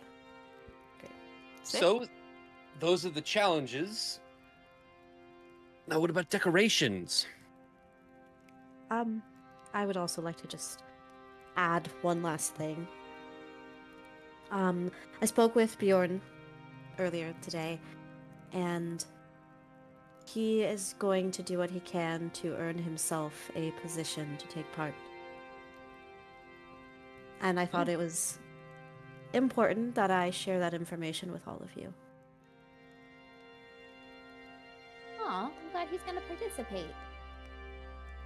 Good luck to him. I am too. Bjorn is someone who is very special to me, and he was very special to my mother as well.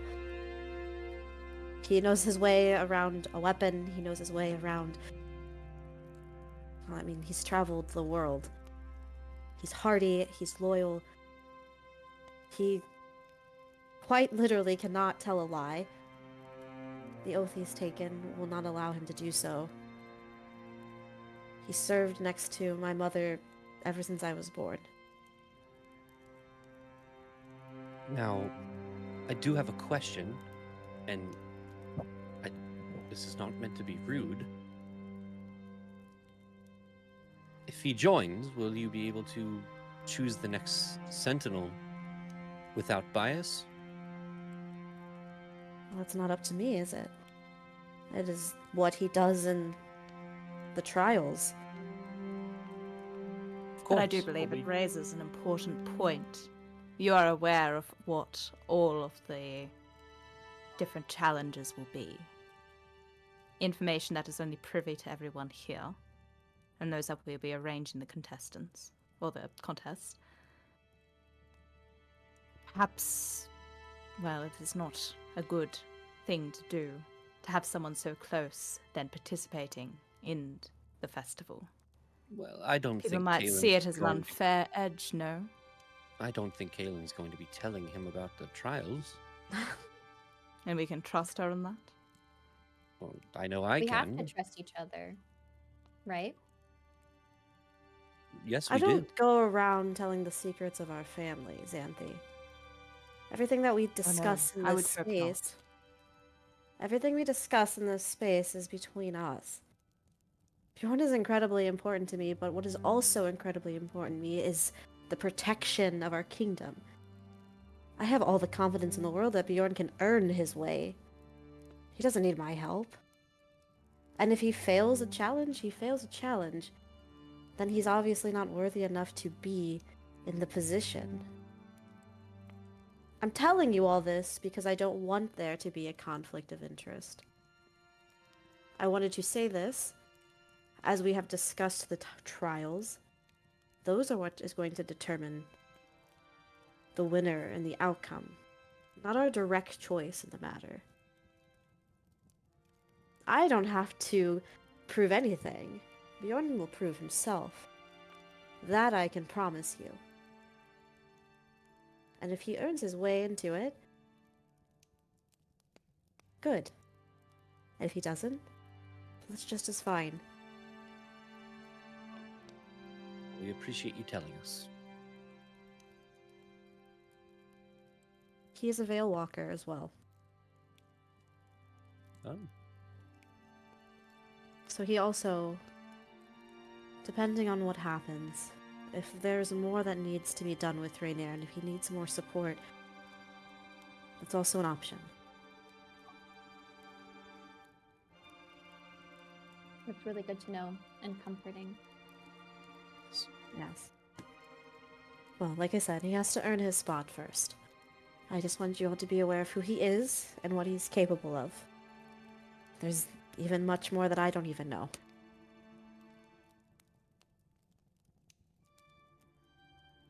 All right. Well, on to the matter of... What is the next matter? Decorations? Food? How do we determine this? Listen, this is I was something gonna that say, is can we please not a RP little that? bit less important to the narrative. Yeah. You know, we discuss it. It's great. You discuss it. It's great. It'll be trust me. I promise. I'll make it something that even Xanthi could be proud of. Even though it seems like there's very little that she can be that other people do. Cut snowflakes.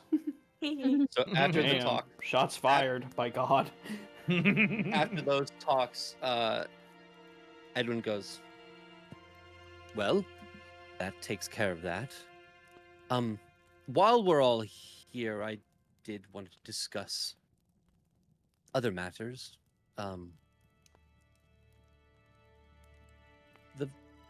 My family. Hang on. Yeah, we're alone here. Yeah, you are. The server Do boy? Edwin and What? Merrick both go? Yeah, 100% I do. Before you drop the line, your family. Okay, if they were eavesdropping, they could have just thought about, this family around the table. Sure, that's how this conversation will go. Yeah. We need to start sending out letters, and, well, we already have what we're going to do via. We need you to create the secret note on there. It will be sent to the High King of the Nornathi, and we will be requesting his presence along with Astrid, his daughters. Merrick brought something to my attention yesterday that I wanted to run by everyone here, because we are a group unit and we should not have secrets. At least, not that many. Merrick?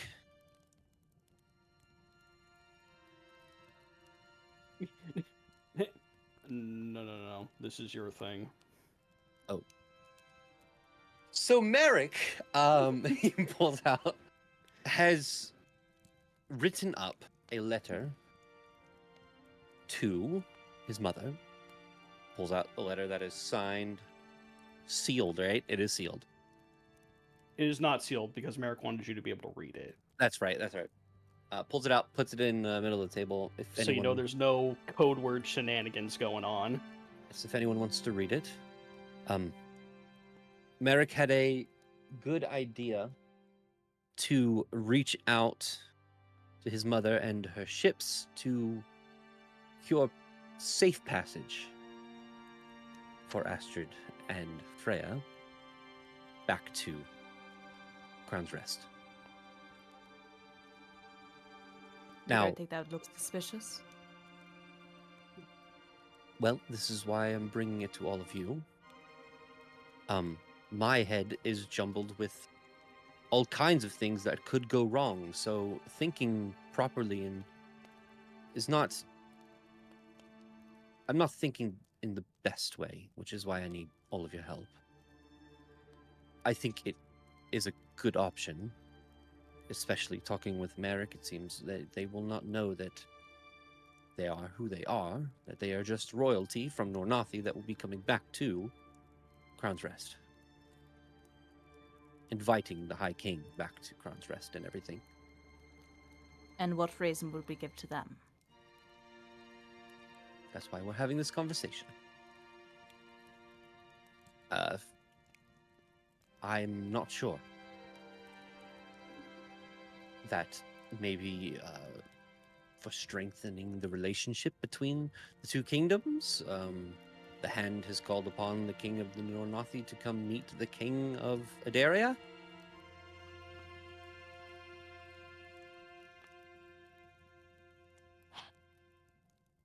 Edwin, I am going to be completely honest. Because when am I not? And I say this with as much respect as possible, looking towards Merrick. I think the less people outside of this family circle right here that knows about this, the better. I think we do everything in secret. Because if this gets out, and again, with as much respect as I can muster, she's a very powerful woman. That's knowledge is power.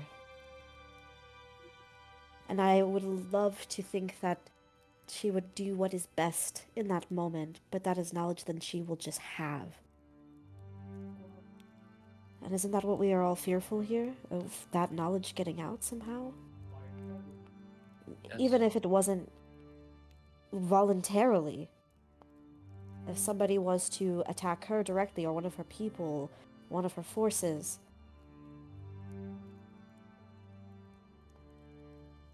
But I'm not going to make the decision for you. This is your call. And I understand why Merrick would want to be of assistance. But I feel as though it might be a bigger risk. Merrick, what would your mother get out of this exchange? She doesn't really do anything for Nothing. I don't know. We haven't spoken yet about any of this. I guess my fear for you, Merrick, is what she will demand of you when you call upon her. Is whatever she could demand worse than the alternative of the worst case scenario for your family, Edwin? We do not need Edwin's family also being used as further leverage. Be ending one complication already and are. adding another one. That's what I'm saying. It would end one, add another. We keep this under wraps as we've been discussing. This has to come out sooner or later. It'd be unusual for the Nornathi to travel on ships that are not of their own if it was for a diplomatic mission. Perhaps the best we could get is nearby patrols that are conveniently placed to secure their ships. But even that is a risk I don't believe is worth taking. Not now, not until we know that they are safe in Crown's Rest. Could we potentially at least use Veltara's ships to create some sort of... to secure the sea a lot more on that day? Have the Nornathi still sail their ships, but at least get the assistance from Veltaris to secure the route. Perhaps it'd be wise if they were informed of increased activity with the Zahagoin in the area. Yes, we could That use alone would be cause enough to have further patrols. Perhaps that happening will just merely coincidentally coincide with when your family travels south. Well, I still think that we should... To get my family into Crown's Rest, we'll have to invite the High King to Adaria, to Crown's Rest. I think that's the safest route. They come for the tournament and come back to Crown's Rest for further negotiations, feasts, wine, talks. It makes sense, right? It doesn't seem out of I the agree. ordinary. I simply just believe that it should be on their own terms and on their own ships. If we I can arrange agree. for greater patrols, that'd be good. But I think the less we tell them about the family, the better. It's cause enough already to increase their guard. We don't need to give them this. Well, then this would go well, because if they're using their ships, we can, and he looks towards Merrick, we can send out message to your mother and House Veltaris to create a patrol on that day by order of the hand of the king to ensure the safe passage of the royal envoy that is on its way. Ryan, question: can we give that kind of an order? Yeah. Just be stretching our shit. Yeah, I mean, again, I still think you saying, do. like, hey, to not have it be an escort directly, but just be like, hey, there's like dangerous shit in this water. We don't want to look bad in front of like this visiting like royal thing. Can we just increase the patrols a little bit? Like, Yeah, you something can. like that, like a suggestion, you know, where it's just Mhm. like, if anything happens, that's gonna look bad on Veltaris. Like, they wouldn't want that, you know. Yeah, you can. Stretch our powers. Let's go. Woo! Okay, And if we hang do on, not time have out, that time power- out, stop. We're in stop. timeout, Ryan. Joe, you keep giving like weird answers. Can you kind of explain what you're thinking here? He's saying we can, but it doesn't mean they have to abide by it. No, they Yeah, we do. don't have any power like Roy Decree like that, right? No, so you do, as the king's hand, you serve as Stop the king's talking. voice outside of the kingdom. So when you Yeah. go to places, you act with the authority of the crown. Where unless it is in an edict written by another monarch, like the religious edicts that exist that you guys ran into with the Landor, unless there's some type of conflict there, most lords and ladies and you know, common people that you interact with do need to abide by what you say as if it's the crown saying it. Certain lords and certain ladies are more okay with that. Lord Paramounts and Lady Paramounts, probably less okay with that. Somebody like Garen Veltaris, probably very much not okay with that. Unless Merrick asks him. If Merrick asks him, he'll probably be like, yeah, sure, sport. Yeah, because like, Garrett if it's not like a Veltaris loves decree, Merrick. though. That's If it's the whole not so much a point. decree, but like, you know, just being like, hey, this is happening, maybe we should do this, like, you know. Yeah, Like, it's not a and decree, it's it's a less suggestion. so, and it's the suggestion is fine, but it's the fact that it's coming from the king's hand, not the king. That's the offensive part, you know, to certain individuals. It will come from Merrick. Yeah. Being like, hey, heads up, this By is order of happening. the Let's hand make of the sure king. nothing goes bad so we can save face, you know? Yeah, Like, and as I- far as you guys I can do- understand, that would probably work out okay. I can't speak in definites because, or in absolutes because Sure. yeah. you don't know till you do. That's the game. Yeah. Okay. Out of game, I will say I do think it's better for them to have like a direct escort. Like if they want to ride on their own ship, that's fine. But I think they should be escorted by Veltara ships because the whole thing is if they're in the ocean in the middle of nowhere, if the spy master wants to do something, there's no one around for miles. I think having ships nearby in case they try to do anything is a good idea. They don't even have to get on the ship; just have them close by. They're an escort. But Because it's then gotta House be, Veltaris really doesn't want the king to die on their watch.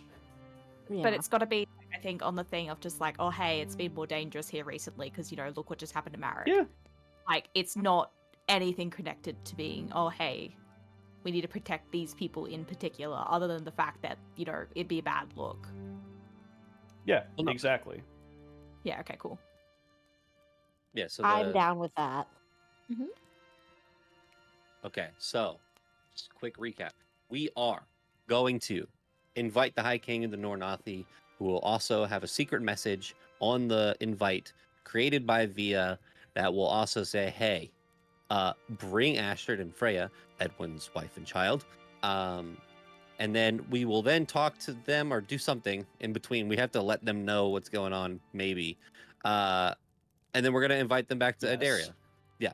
We're going to invite them back to Adaria for talks, whatever. Like, actually, what Yeah, we we're can do some saying... pomp and ceremony, like, at the actual Yeah, like, festival. for- Be like, oh, hey, we should 100%. have some talks. Like, it's, oh, what a Yeah. coincidence. So how great you're here. Like, wow. They will use their ships to transport to Crown's Rest. Merrick will send out a message to his mom and/or Garen, was it? Grandpa, yeah. Yeah.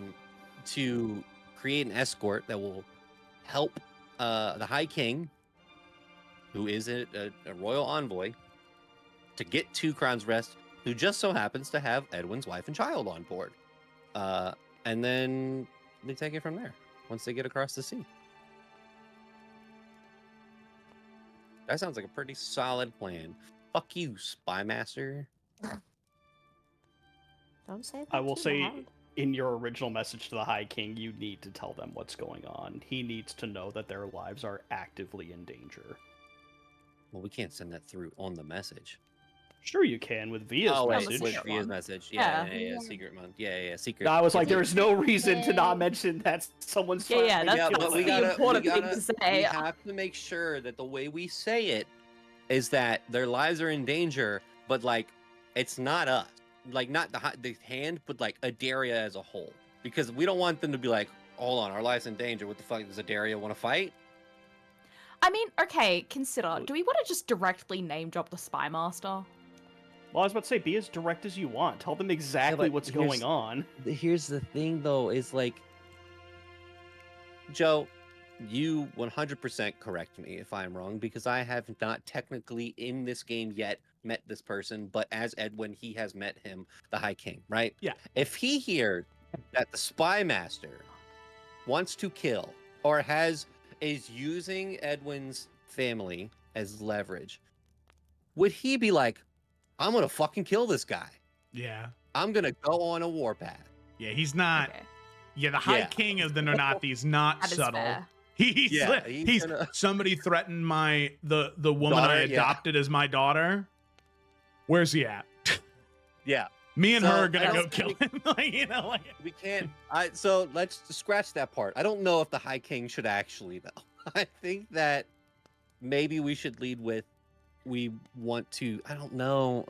You want to just maybe phrase it like they'll be in danger if they stay in, what is it, Stonemire? Is that the, whatever it is? They'll be in danger if they stay where they are, but we could protect them in Adaria, you know? I think just getting them to talk to you in person is the first step, right? Like there is danger present. A conversation needs to be had. Get here now. Blah blah blah. I think that's the best way to go about it. Is in the secret message, it needs to basically say, "There's danger, but we need to talk in person. Please bring, Astrid, Freya. We'll see Jonathan, you. Yeah. you write up the message via cast a spell. Okay. Why didn't you draft it? Give me a week. That's no Well, problem. Yeah, we can have the exacts later, but yeah. Yeah, but we can't in the message say, we can't name drop the spy master, or we just have to say things are getting a little heated. We need to talk. And offer. Because he's going to come to the tournament looking for the spy master and then just start chopping heads off. Which we don't want. We don't want that.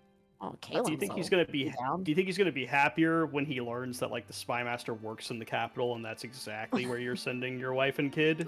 We figure this out later, okay? The closer that's you are gonna to be a danger, better the option. further you are from harm. It's one of those situations. I'm And just you know, saying, good. if you think Hey, that's gonna go don't better, worry. he's your dad. Listen. Yeah, technically is. Yeah. They don't really I'm recognize listening. marriage over there. Listen, Mhm. that'll be a fun conversation in the game when it happens. I'm excited to see how you handle it. I will not be helping. So will I. All right, that's our plan. Hell yeah. Okay. Meeting adjourned, I think. Yeah? No other Wait. things? No. There is one Yes, other Merrick? thing. I took a look at the rookery earlier today. There is an ideal spot for someone to shoot down a messenger bird if we are to send a letter to the Nornathi. Can you see it from the tower? Or, I mean, I saw where I would go. but if someone was perched there, you wouldn't be able to see it? I assume it was too far away at that point to see a specific person Yeah, there. it was too far away. Especially with all the foliage and stuff. You didn't use your spyglass? Just kidding. A spyglass is 1,000 gold pieces. It's not in our budget. Here's 1,000. No. It is. I looked it up because I was like, I didn't realize they were so expensive. Could we have someone stationed there when the letter is sent? I was actually also- thinking that we should go there ourselves.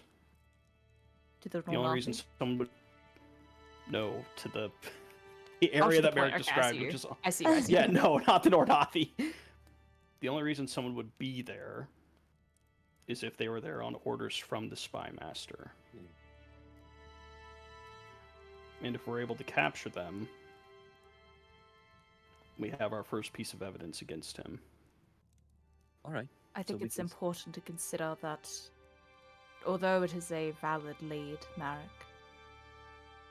if we are seen protecting the message, if any word gets back that we were doing so, that will again raise suspicion. We'll be sending out several letters. There'll be several birds. Several of them, I'm sure, heading north as well. We could send to not only the High King himself, but to others in the Nornathi. There'll be several birds. It'd be too suspicious to, well, take down that many. I have an Not idea. to mention on there's this, also actually. Maldaris to the north. If it just gets lost in the Look. confusion of it all. This only ends when we stop the spy master himself, and right now we have no evidence. We only have your word, Edwin. No offense. None taken. We need something to start building a case against him. How about this? On the day that we are to send the message off to the Nornathi, Merrick and I will go truffle hunting. Just so happening into the very relative spot where someone could be stationed.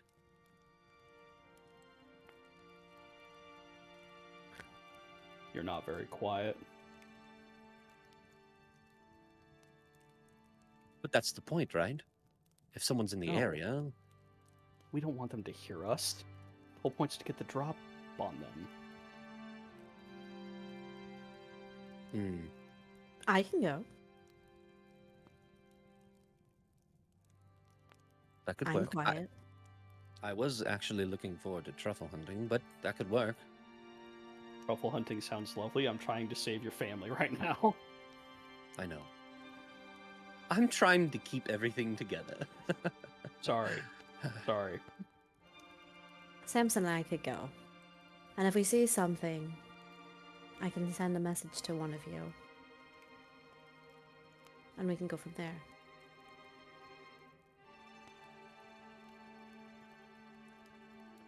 Like I said, if we don't stop the Spy Master, all you're doing is you're moving your family closer to where he is.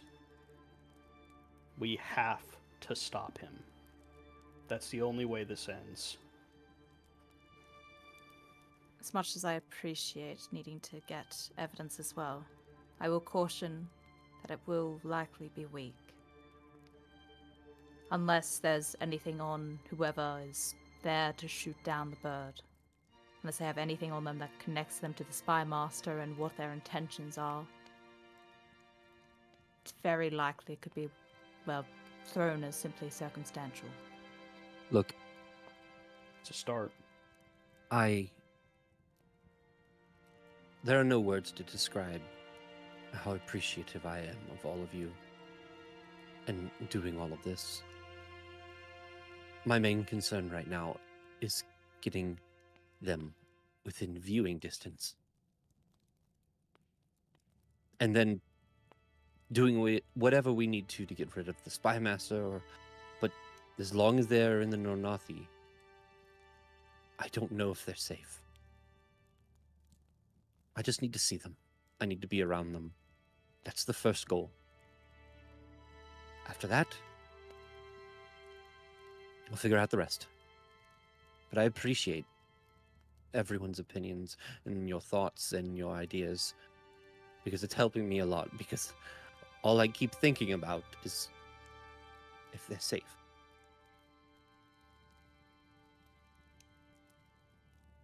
So thank you.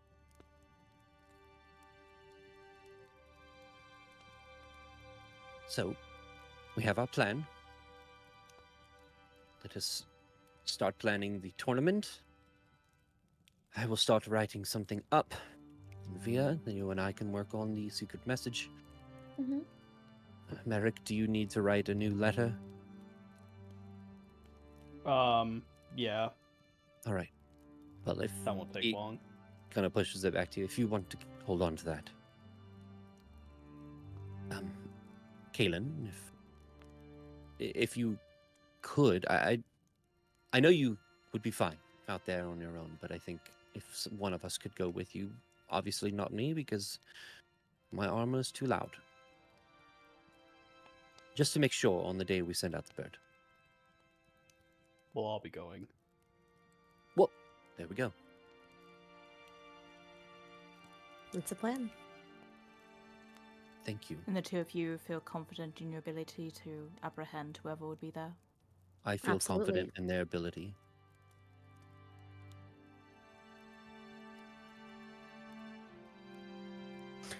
Oh, I'm always confident. We could bring Karth if we're worried. I'm not. You would need to Xanthi. have guards with you regardless. Perhaps Karth wouldn't be a bad idea. Karth it is. Thank you. Assuming you're fine with that, Edwin. Of course. Takes a lot more thought off my brain. All right. We have a plan. Now let's hope it goes exactly according. Okay. All right. Fantastic. Well, by that point, after all of the discussions that you've had eating breakfast, eventually it actually falls going into lunch. At this point, as another round of food is brought to all of you after talking about Is the this festival. just like lunch or food simulator or some shit like that? It's a slice of life campaign.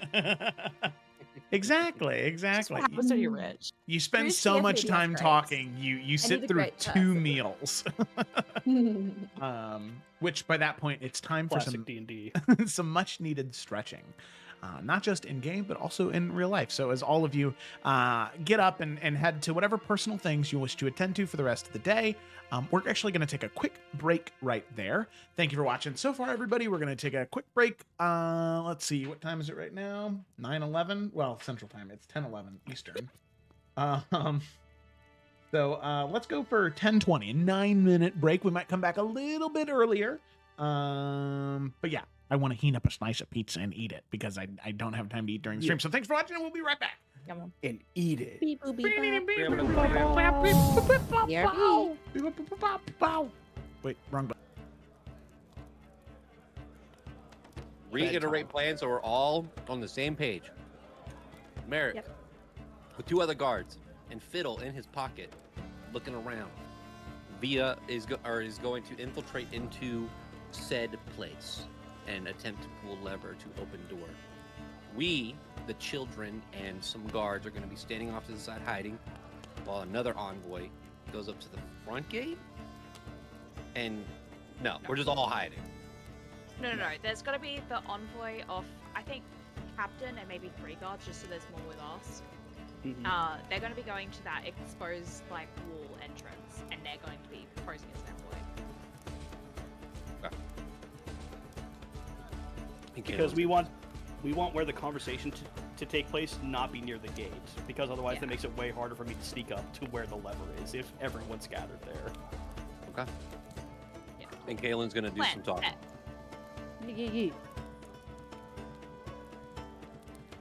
So that way, if there's something in the vault that, you feel like shouldn't be there, or that none of you put in there, you can go to her and you can see who put that item in there. And Could you send us a list of all the names? Yeah, that would Yeah. be helpful. yeah, I got you. And then finally, there is Dravana Windmere, who is an elf who is the steward of guest relations. So anytime guests are staying, she makes sure that the rooms are clean and proper, and that anything they need is taken care of. So if you have a Loxodon guest coming over, she'll make sure that an extra large bed is put in the room to accommodate their stature. There is Gregor Flintbarrel, who is in charge of the cellar logistics, making sure that the food and board is good here, and that everybody has everything they need to eat. If there's any guests that are coming that have any dietary restrictions, making sure that those are there. There is Vitala Duskrun, who is a halfling. She is the keeper of the vault. So it's her job to keep track of everything that she has record of that has ever been stored in that vault. And anything that you store in there as well. And that record is something that is stored on her person. And it is private and only shareable with all of you. Looked at performance and was like, no. This game fucking hates me. I've rolled 2 dice today. And they both did 1. This is not Edwin's session Edwin, did you today. forget to put your glasses on today? Yeah, they're I broken can't from the see fight. without my glasses. You know, I was thinking about this. It's dark in here. I'm a human. I can't see. Oh, I here. was wondering what you were looking for. He's just will staring at the wall. Be able to cast light, and then start looking around as well to see if there's any funky, dory, booby trap. There's a wall right there. Turns around. Make an investigation check. All right, Oh my god, Edwin has light too. bro.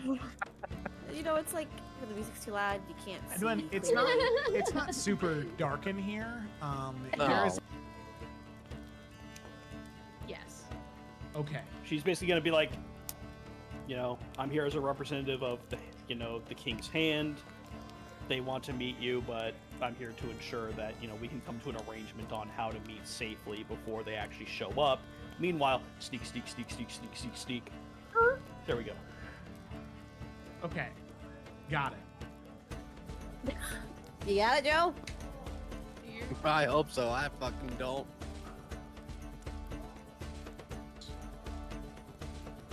Sun begins to set. Takes a half day to get there. 500 feet away from where the keep should be. You tie off the horses, dismount, travel by foot. Closer and closer and closer. There seems to be no sign of any life, any travel. I mean, you're so far off the road right now that it's really hard to tell that you're going in the right direction, especially at nighttime. But eventually, you're able to see. That's so funny. I haven't changed the name of the Cloudbot yet, so it's Solvus Emerald is the name of the cloud. I did see that. I noticed that. He's still in the ether somewhere. Good. All right, it's not changing. That'll be the remnant of the past campaigns that exist still. Yeah, I think that's funny. I like it. He's in charge of this cult too. I'm gonna lose my shit. I thought we killed you. Could you imagine? I was Somehow, Solvus Emerald returned. We've played these games before. You can't keep getting away with it. Okay, great. She will do a firebolt. Okay, all right, sounds good. I'm also gonna. Oh put my god, another natural 20. Whoa! All right, so that is a 10 plus a D10. Whoa. Via can't stop killing. I know. I know. She's grown a taste for it. The dice are barely telling the best story because I was like, oh, she's gonna be timid and miss all the time. She's So I gonna was be like, setting her up for that. I don't want the crown anymore. I'm just really good at this. Okay, so yeah, she will. All of her schooling is coming back to her. So that's a 16 total damage. Jesus Christ. +2. All right, 24.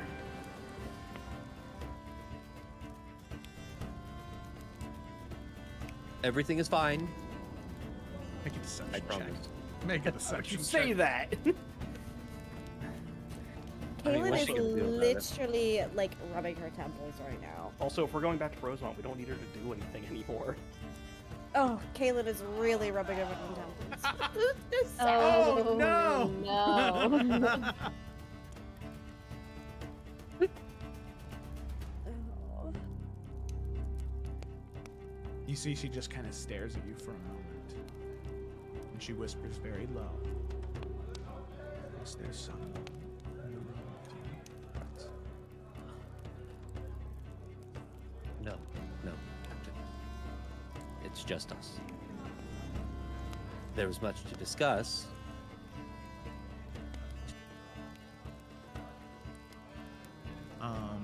You find, after walking through the village, taking about 15-20 minutes to get together, and you find that forward camp.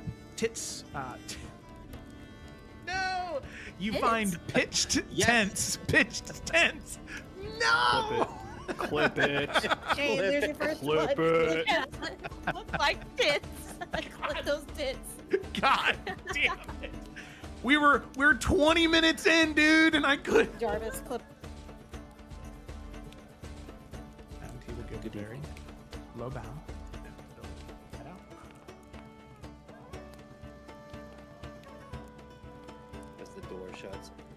Oh, that kind of sucked. You find, after walking through the village, taking about 15-20 minutes to get together, and you find that forward camp. No! You find pitched tents. Pitched tents. No! Clip it. Hey, there's your first. Yeah, we don't have one of those. Okay. Okay. Oh shit, he's back. That was the fastest piss in the West. Because I had to listen. It's across the hall. It's, yes, I did. My hands all are the way there and all the way Piss in the West is the greatest thing you've ever said, Gayla. I adore that. Okay, we're back. We're ready to go. Well, I'm so Merrick's not. Merrick's Well, yeah, pissed we don't as have hell. Ryan now. Ryan, dude. Look, in his defense, I don't think anyone thought you were gonna take a 3-second piss. thanks for the follow, old chubby. Pissing from range. Pay for the piss. Yeah, I covered my camera up. It's just right across the hall, like right past that door. So in the frame, I was just look, mom, no hands. Were you just at your office door? And we're back. What's up, everybody? Happy to be back. We're gonna go ahead and dive right back into our session. So picking up where we left off, our group of adventurers, the King's Hand, the session started with them having the confrontation with this construct within the deepest parts of Skyhaven, eventually discovering that he was a construct by the name of Hero. Hero was created by Landor Falkrest, the previous Lord Paramount before the Night of Crimson Tears, a really long time ago, when Landor was considerably young. He made the first iteration of Hero. Excuse me. Need to wash it down, you know? He made the first iteration of Hero and has just been building upon it ever since. Something that no one ever knew about. One of the most closely guarded secrets of House Falkrest. And they discovered why. That was because, this vault guards some of the most powerful artifacts, maybe not just in Adaria, but in the material plane, keeping them safe and making sure that they are not used, by forces that would do ill with them. Prohibiting even members of House Falkrest from using them unless Hero believes that they have the will to use them and then put them down, as most of these items seem to have some type of negative impact, something that they can dominate or change about the wielder, provided they don't have the willpower to resist. So they discover that, and the King's Hand does make some affirmations to Hero that they'll be back down to visit him, and who knows, maybe they'll train with him to develop their skills further. From there, they head back up to continue with their normal duties for the day after moving past this wacky way to start out their morning. There's a brief conversation between Xanthi and Octavia about the vision Octavia experienced about Xanthi. The conversation turns south with Octavia storming out. Because Xanthi, well, to be real, got a little mean. She was a little offended. What? Understandably so. Never. But you should never be mean to your little sister. Because they live with that forever. I don't have a little sister, so I don't know for sure, but that's always what I've heard. I do, and it's true. Exactly. So, session 98, Octavia will say, "You remember back in Skyhaven?" Anyway, you continue with your duties for the day, figuring out what the festivals, what the trials, I should say, are going to be for the festival for the new Sentinel, and figuring out what exactly you're going to be doing to bring Edwin's family to Skyhaven first, and then eventually, hopefully, getting them to Ground's Rest. So, you settle on the events, and what you decide is that you're going to send a letter to the High King of the Unornathi asking that he, as well as his adopted daughter, that they come to not take part in the festival, but to enjoy the festivities and see the great warriors from all around the plains vying to become Sentinel.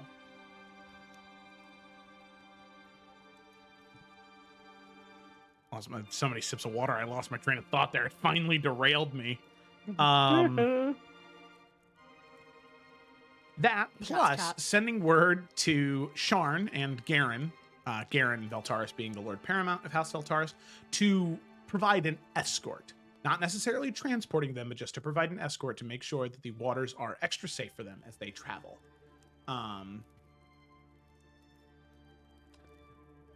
So, you prepare to send out those letters with one final caveat, so to speak. You have the idea to go to a spot where Merrick, you believed, would be easiest for someone who would kill those falcons and try to intercept those letters, you have the idea to go to that spot and hopefully see if there is anybody there to stop them, take them prisoner, and start building up your case against the spy master for what he's doing, and what he's trying to extort Edwin to do.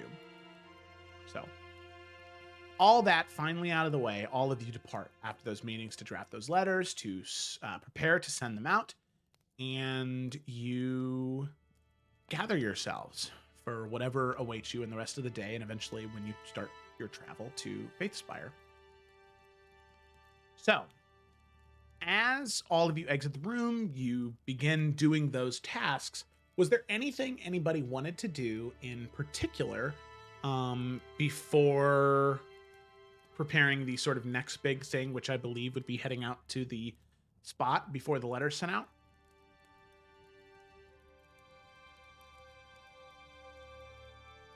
I mean, I don't have anything. I have a teeny thing, which I think Xanthi also realized, because as they're, like, doing the whole drafting and, like, overseeing with the letters, Xanthi will remember that she asked Via to write one specifically for her mother, you know, as an invitation rather than just being it from the Herald. And so I don't know, are all the siblings there helping with drafting these letters? What's the deal there? What are people's vibes? I know Xanthi's definitely involved because, you know, it's her. Yeah, I mean, yeah. Sure. I would definitely be there. Probably not anymore. Yeah, Aw. my main concern, love Wisp. you all, but was with Via. Okay. Because, especially saying that Via is not there for it, Xanthi will go to find her. Yeah, she's probably Imagine just, she's just in her room. yeah, probably just in her room. Yeah, so you'll hear a very gentle, measured, just knock knock. Yeah, the door creaks open. She looks at you. Hi.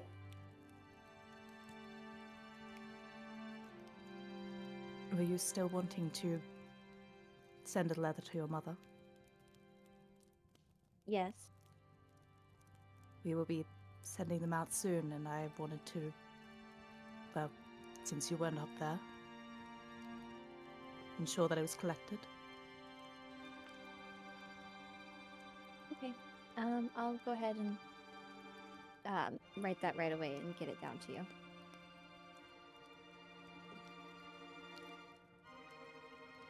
And if she's like sitting down to write it, Xanthi will kind of like close the door behind her, and like go into Octavia's room. Yeah. Sorry, just had to swallow my allergy pill. Sorry, back. Sorry. Oh my god. No, it's all good. We're in. I am sorry for getting upset at you earlier. It's okay. I understand that it's upsetting, and I probably could have delivered what I was thinking about gentler.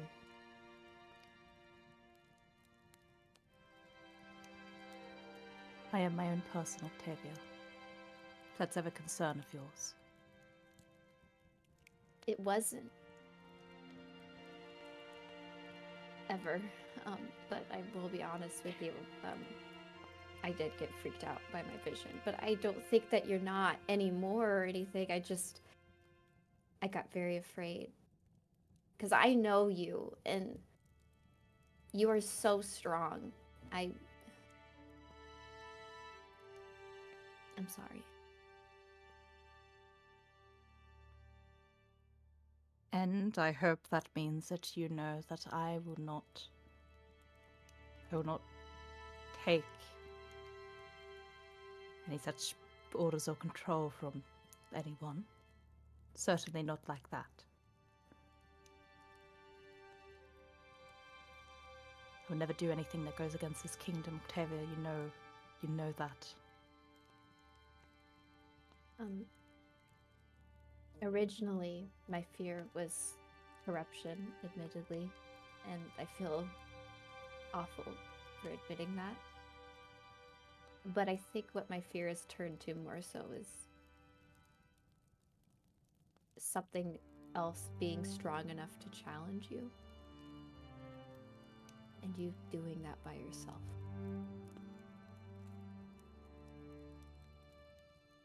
It's hardly something you need to be concerned about, Octavia.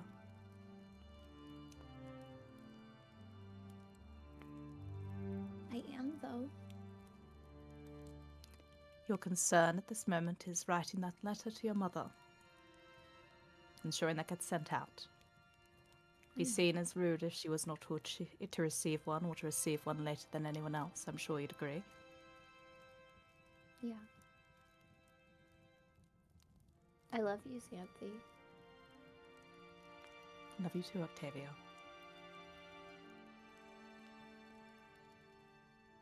I'll finish writing the letter. Should join us up there when you're done. I will. I'm sure you guys need a little bit of extra help, so I'm happy to pitch in. Be good to have a Scholar of Arkenvale up there for sure. Yeah. One thing we're good at is writing a lot. She'll just like pat your shoulder and then head out. Yeah, she'll. Oddly enough, my sniffles are very good for acting right now.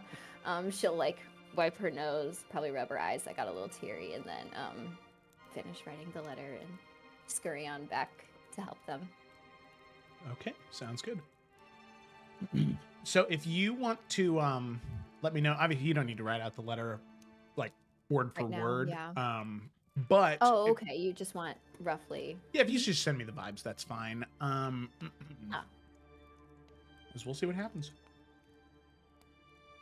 All right.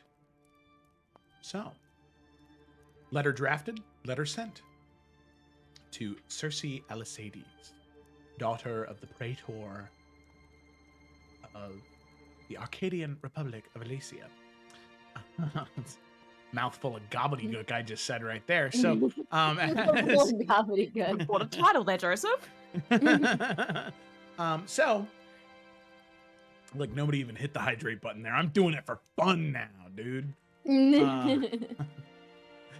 So that checked off the list. Does anybody have anything else?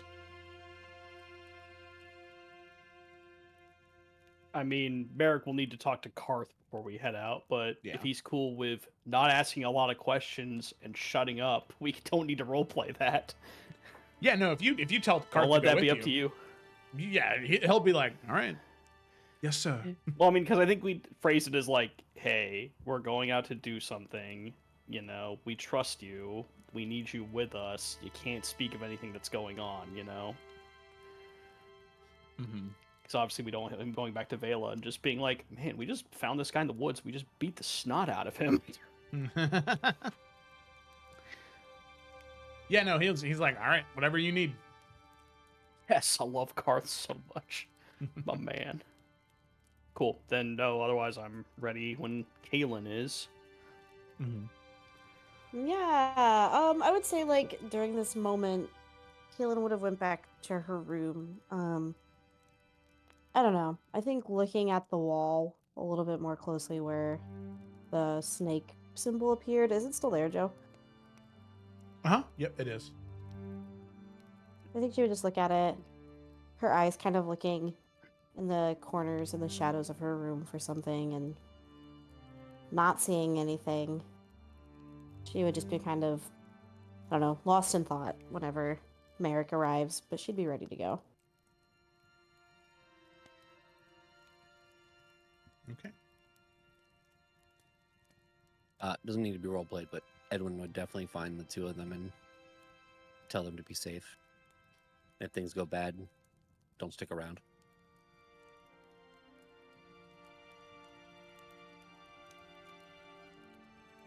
All right. Hug, hug. We'll see it through, Edwin. Glug, glug, glug. Glug, glug, glug. All right. So with that, the three of you, Merrick, Kaylin, and Karth,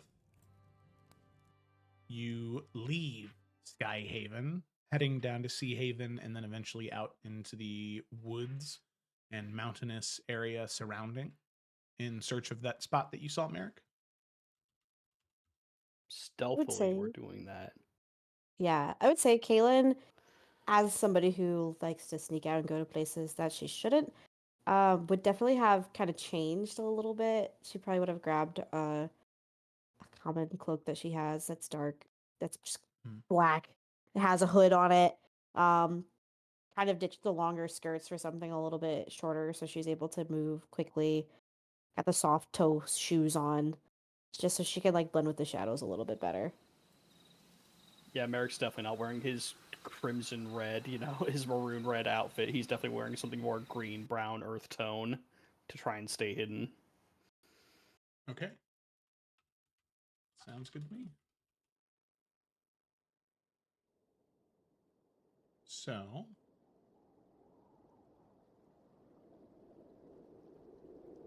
with that, you can hear and see the nature all around you, the birds chirping. As at this point, you're heading through at about 2-3 p.m.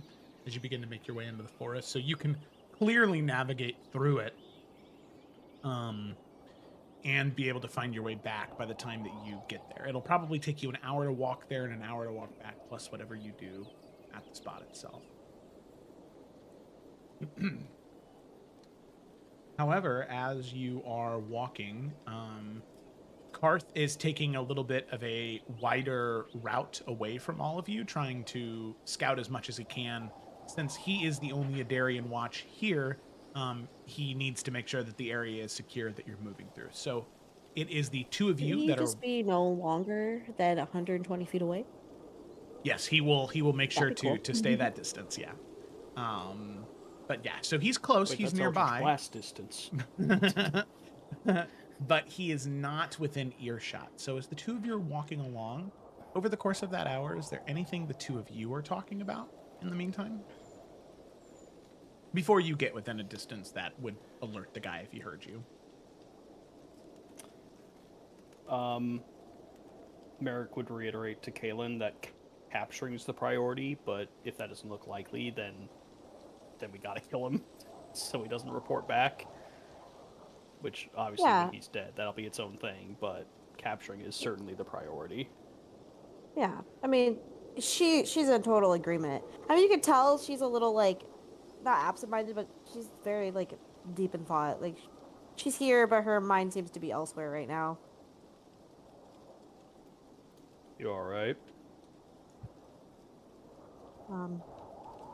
Yeah. Why do you ask? Well, this is pretty important what we're doing, and it seems like you're focusing on something else. No, I don't know. There's a lot that I just feel like I thought I knew, and then learning a lot of new things and just trying to piece it all together. I'm sure we all feel the same way. Like what? Like being able to see strange symbols on the wall and walking through them and them leading to strange underground vaults. That was That pretty wasn't weird. there before. It was very strange.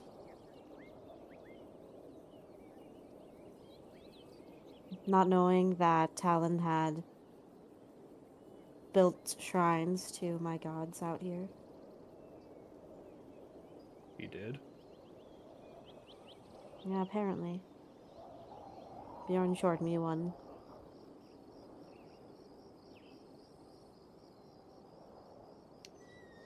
For what it's worth, I believe you about him.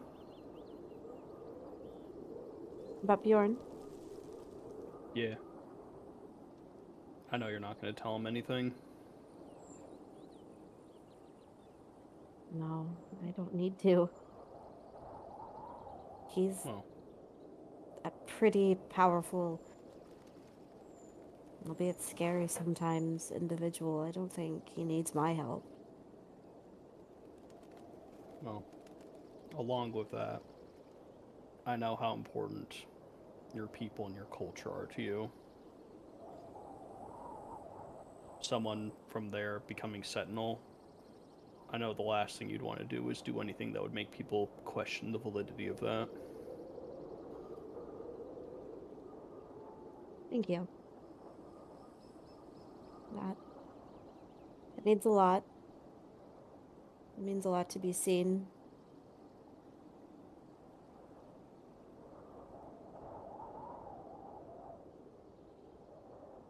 I apologize if what I said offended you about your mother.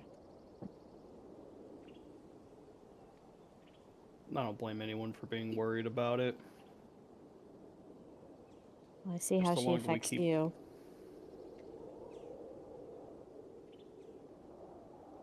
She's the reason I'm still alive right now.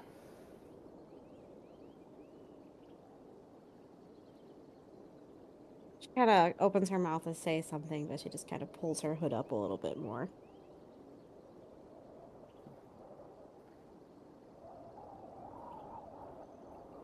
I'm just saying. Like, I know we don't want to tell people, but the longer that Edwin keeps the secret, the harder it's going to be to protect them. I know. I wish we could just kill him. We could. There would just be consequences. If anyone is out here...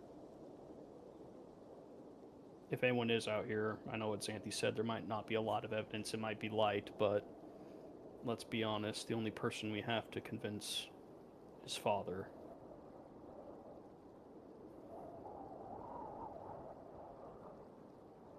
I think he'd be more than willing to hear us out. I agree.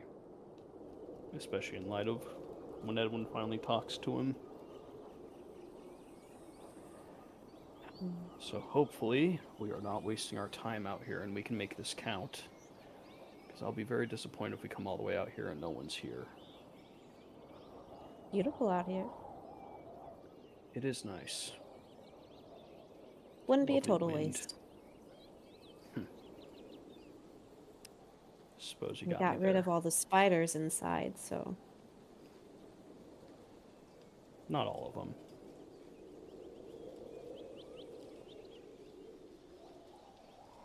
We walk. We walk. All right. Stealthily. We sleuth. All right, and with that, I would like both of you to make stealth checks. Okay, can I guidance gonna- myself this I was gonna say, time? I'm gonna guidance myself on Yes. that. Great. Totally, as each one of you in your own way say a word of comfort to yourself as you cast guidance. You can do Is this. Edwin's bless still up? No, I'm just kidding. What does Karth get? Okay. Hello? All right, nice. Is this rolling? Yes. Oh, it wasn't rolling on my other screen. So sorry. How many times did I roll that? Oh my, 3 times. Oh, What was the first one? jeez. Is it even? Is it rolling?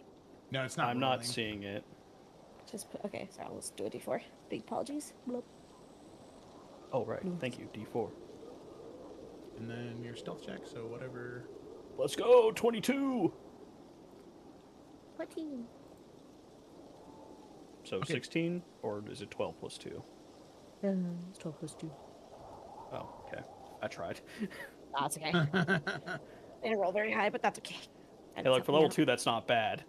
Yeah. Yeah, no. All right. So,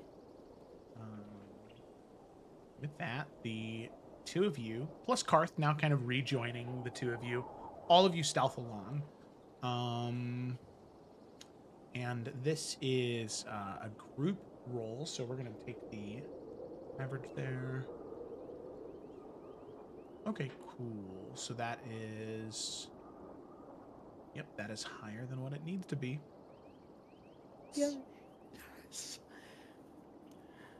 So, the two of you Move quietly. Move cautiously. On the lookout for anything that could be what you're looking for. And as you get closer and closer to that spot, Merrick, eventually the two of you do hear something. You hear what sounds to be a man's voice, kind of humming to himself.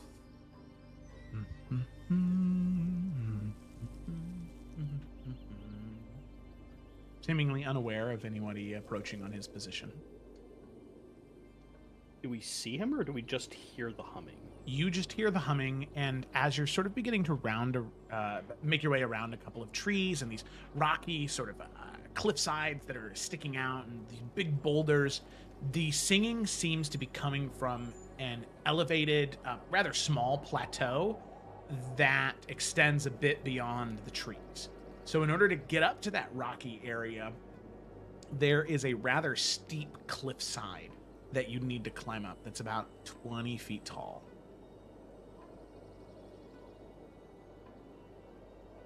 Okay. I mean, looking at this plateau, are there any good escape points besides retreating down where we'd be climbing up? No. Not unless he's got a parachute. Those exist? Yeah, like parachutes and gliders, they do, but... Okay. Hey, I don't know. Hey, no, that's a good Got point. training. You know, it's like the thing I gotta ask. They have lever action rifles. It'd be weird if I was like, yeah, parachutes just didn't make the cut, you know?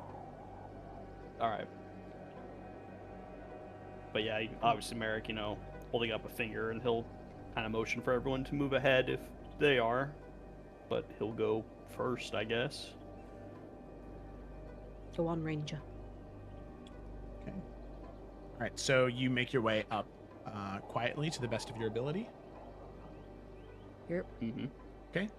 Merrick, since you're the first one heading up, I will have you make a either athletics or acrobatics check as you're attempting to climb up this cliffside as delicately as you can, or without losing as much stamina as quickly as you can.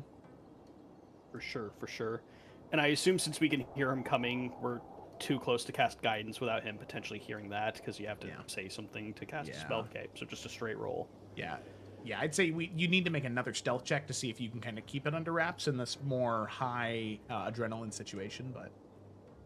I think I'm just going to make the roll. I don't think it's worth it to risk it, Got it.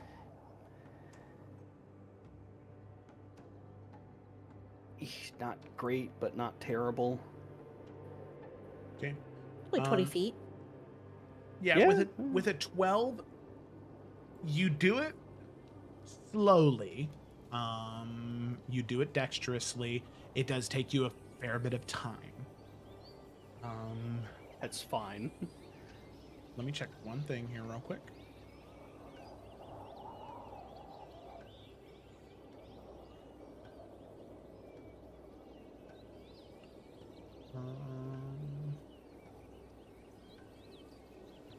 As you begin to climb up the cliffside, there is a sort of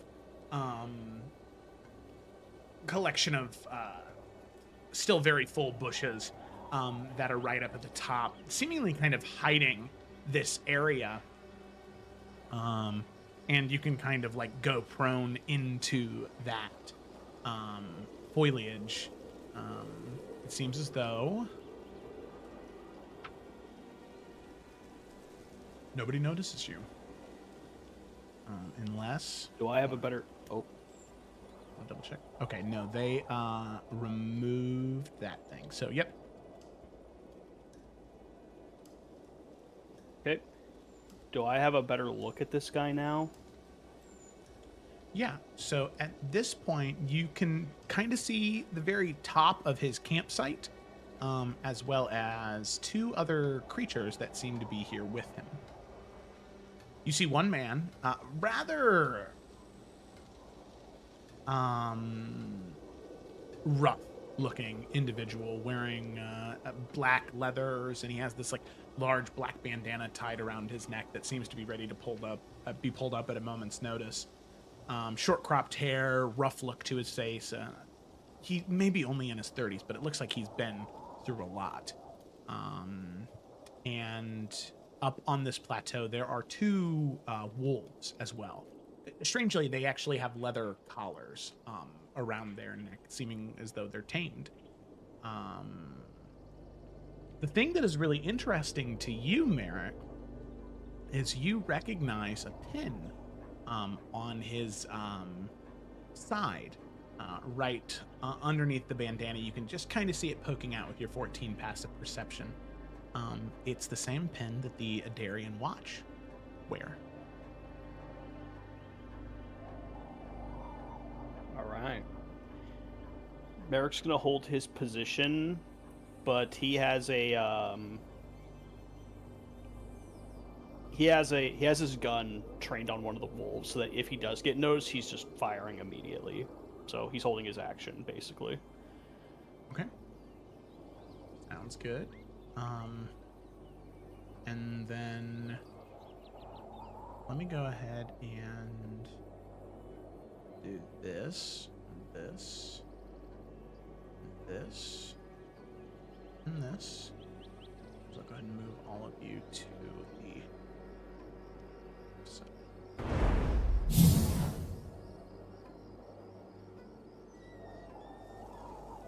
Okay.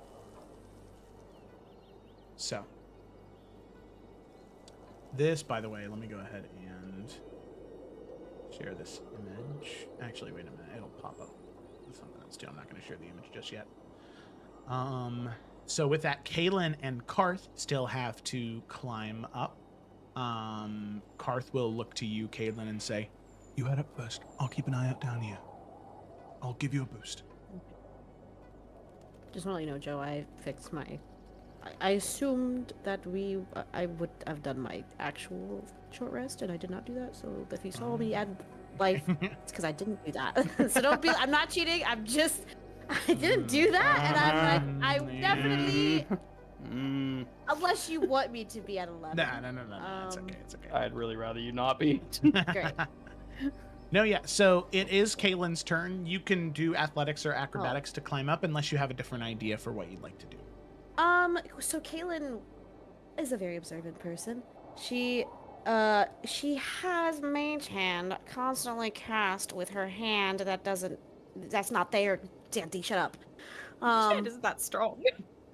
What do you mean? It's you don't know. You don't take the time to talk to your sister. You have no idea what her hand's like. You don't know. Kaylin can definitely climb. This is a conversation that pre-exists the campaign. Her hand is like an actual prosthetic limb that is magical. So shut up. Anyway, the thing I was gonna say is Kaylin watched the way that Merrick climbed up and would like to try to take the same like path up the side of the mountain that he took. Okay. Seeing what worked for Merrick, trying to mimic that, I'll say go ahead and make an athletics or acrobatics check. And I'll lower the DC since you saw the way up. Ooh. That won't allow anything, or that'll make sure nothing breaks. All right. I appreciate you not assuming there was a better path. I appreciate that, Kayla. Thank you. Yeah. She's not dumb. This is what he does. So, Kaylin, with a boost from Karth, and following Merrick's path, you are able to climb up rather easily. As you get up and you can see the same thing. Do all of you want Karth to come up there with you?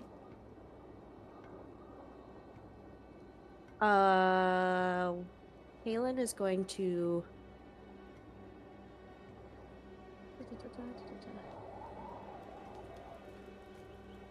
can reply in a whisper that only you can hear.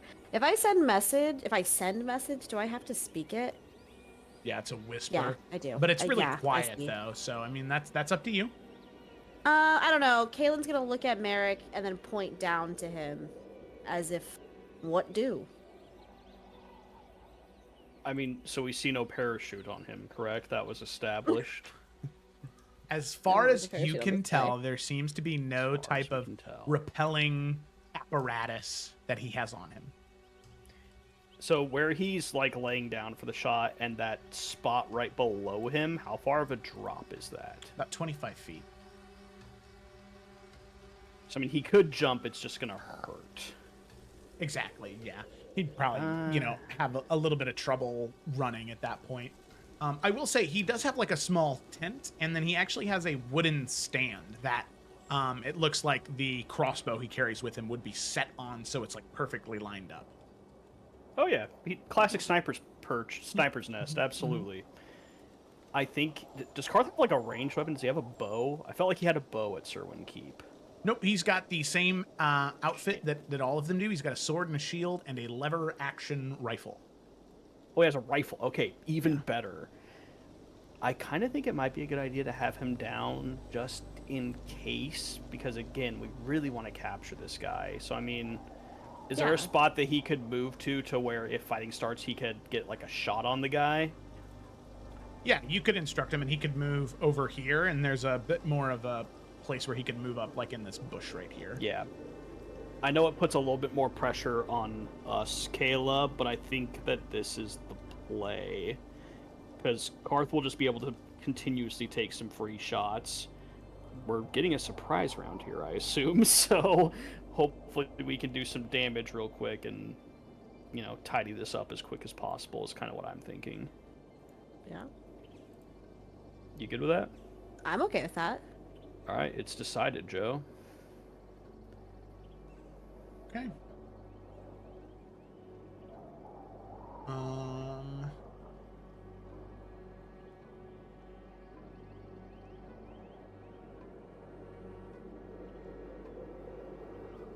So just I just wanted to double check it real quick. Surprise rounds work differently in 1D&D.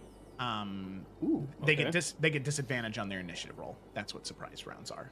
It's not a round. It's just they are surprised. Okay. I guess that makes sense. Yeah. All right. Well, you ready for this, Kayla? Bum bum bum bum bum bum. Yeah. I will. Right. Okay. Question. We can glean enough from this that this guy is clearly up to no good. This is a spot like why we're not killing an innocent dude here. We can is that too much to understand in this moment? Does that make sense? I mean, or should I not make assumptions like that? No, I mean, he's wearing all black. He has camp set up. The apparatus he has for his crossbow to go into is pointed up at the sky. So, you're pretty confident that he is here to shoot down birds? Yeah, who does that? But maybe he's hunting? Well, hunting birds is common, but if he just wanted to hunt birds, there are better spots to pick, right? This is a weird spot to pick. It is out of the way. Obviously we don't know because we can't, we can't read his mind, but this is suspicious. Not a bad spot to hunt. It just also happens to be on the same path as the way messenger birds fly to the Norathi people.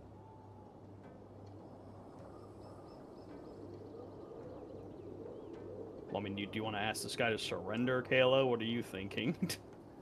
I mean, we lose the surprise. We would.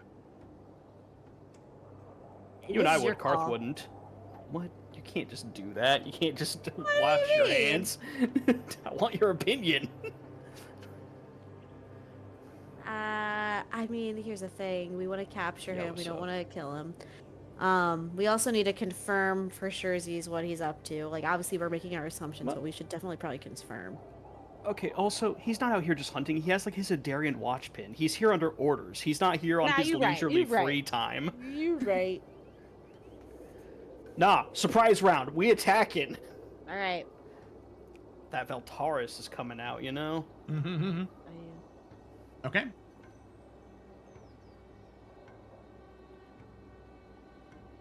All right. So you move to attack then? We move to attack.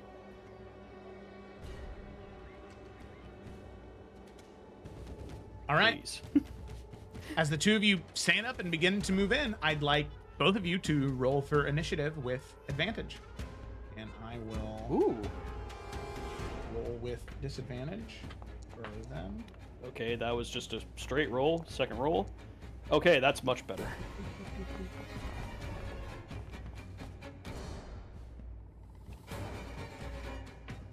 Second wolf. 5.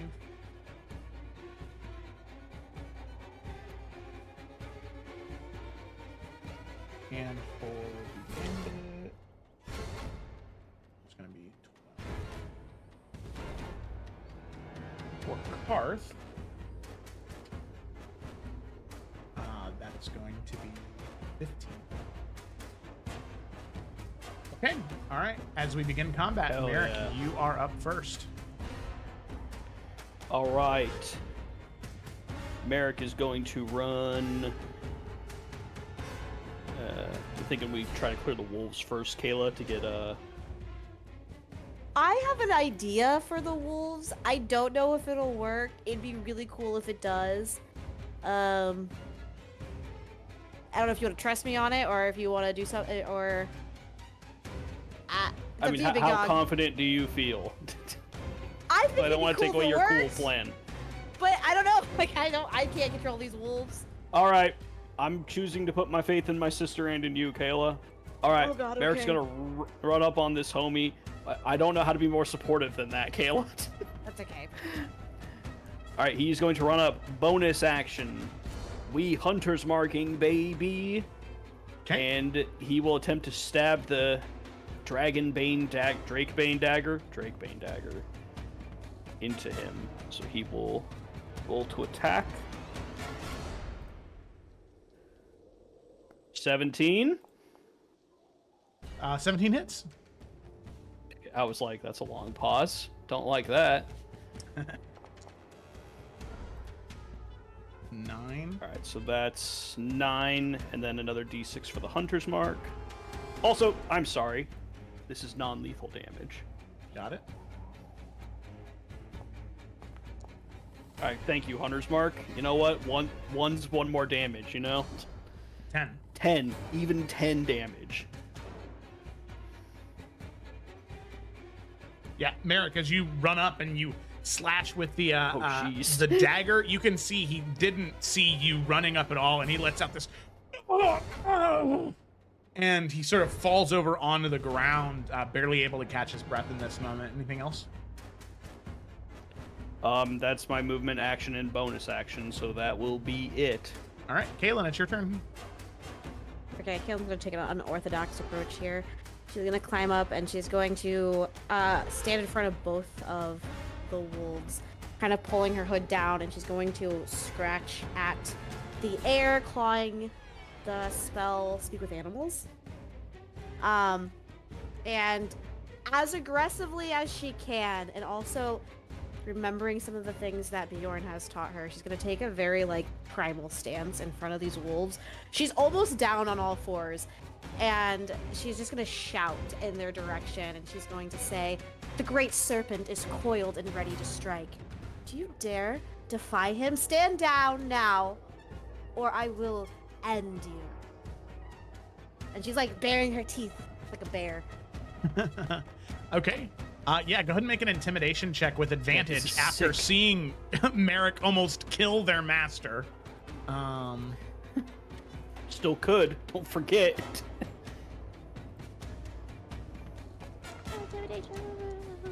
Hey, that's better, baby. That's pretty good. 22. You can see both wolves. They're immediately ready to jump into action, but you can see they stop as you begin to yell, and you can see they look to each other and they speak to you, Kaylin, since you have Speak with Animals turns on. The one on the left, who has a little bit more of a gray and brown coat to his pattern, speaks and says,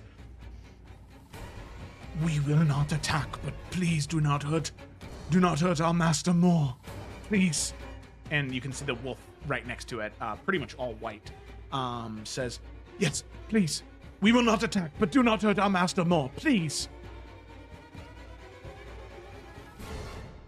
She's gonna raise a hand and she's gonna say, "Sit. He's gonna be taken for questioning."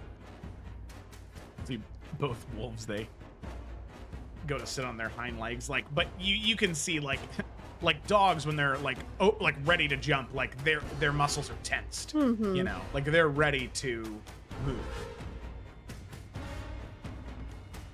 All right. That's all I got, Merrick. It's all you, big dog. What do you mean that's all you got? That was awesome. I can't believe you almost let me turn that down. Would have felt like a jerk. So with that, it comes to Karth on his turn. You see he lines up a shot, but sees the situation's the handled. man, falls down, and the two wolves are subdued, and he sort of like looks, and he lowers his rifle and says, Kester, is that you? To the man in front of you, Merrick. As that'll be the end of Karth's turn, it'll get to his turn, and we're gonna go ahead and end combat as he says, I submit. I yield. Please, I submit.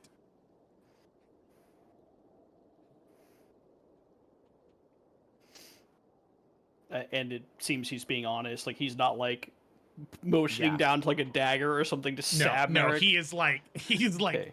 barely conscious, right? He's at 1 hit point. Like, he's really... Damn. Sleep for 8 hours, you'll be fine. Anyways. Merrick will basically turn him onto his stomach, pull the hands back, pull out his rope, and he's just gonna tie him up tight. And at this point, Karth will make his way over to the wolf side. And I assume knots are all good. Like, I'm not worried about this guy escaping, especially since I almost killed him in 1 hit. Yeah, exactly. He's like barely hanging on. Okay. Merrick will throw a Cure Wounds onto him, because I cannot drag this guy back the entire way if he's at 1 HP. Which I will go ahead and share this now. As there you go, he's fine. Oh yeah. You can see as the wound like seals up, and the only thing that's left is the stain of crimson on his black leathers. As Karth climbs up, he says, "Kester, that is you. What in God's name are you doing here? This is... Well, I'll go ahead and show it to everybody. That's Kester. He's, a Blackthorn, a distant cousin to the steward of, Skyhaven. He was, and you see, kind of grimacing at the, man, definitely Karth Sr., and Kester's in his late 30s. He was discharged from the Adarian Watch dishonorably. Said to have executed excessive force. There was a situation that unfolded. I'm not sure on the details, but there was an innocent who was hurt, and someone had to take the fall for it, and Kester was the one who, swung the sword, so to speak.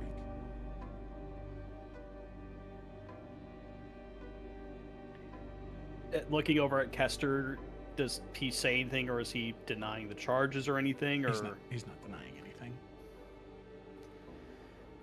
Merrick will reach out and he will rip the Adarian Watch pin off. Impersonating a member of the Adarian Watch is a crime. One of many, I'm sure.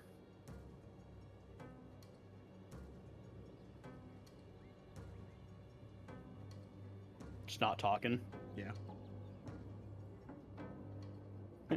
It glances over to Kaylin because talking is a little bit more her thing than Merrick's. Yeah, she's gonna walk over and she's gonna kind of like... She hasn't really left that position. So she has like her teeth bared. If it wasn't for the fact that she was just intimidating, it might look a little silly, but the wolves really got it. So she's carrying that power over. She's gonna kind of lean down. Someone spoke to you. You do them a great kindness to respond.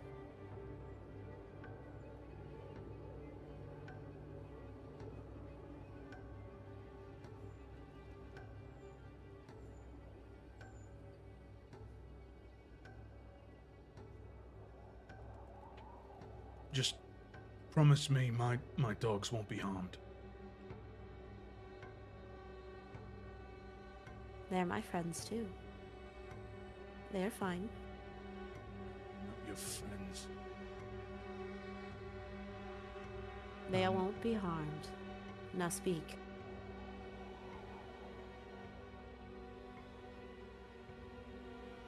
Listen, I'm being truthful here, all right? There was an individual from one of the gangs of the Undercity.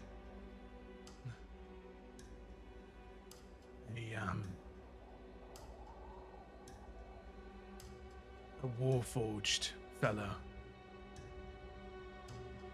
He reached out to me and he said that he knew that my family would frequent Skyhaven and that I knew the lands well. And so I was to go here, I'd be paid for it, and any falcons, any ravens, any messages at all, leaving Skyhaven, headed towards the Nornathi, I was meant to shoot down, write down what they had on them, and then resend the messages myself. So that way the messages still got there, and then send copies to the Undercity, and then that was it. Listen, it's hard to come by work after what happened.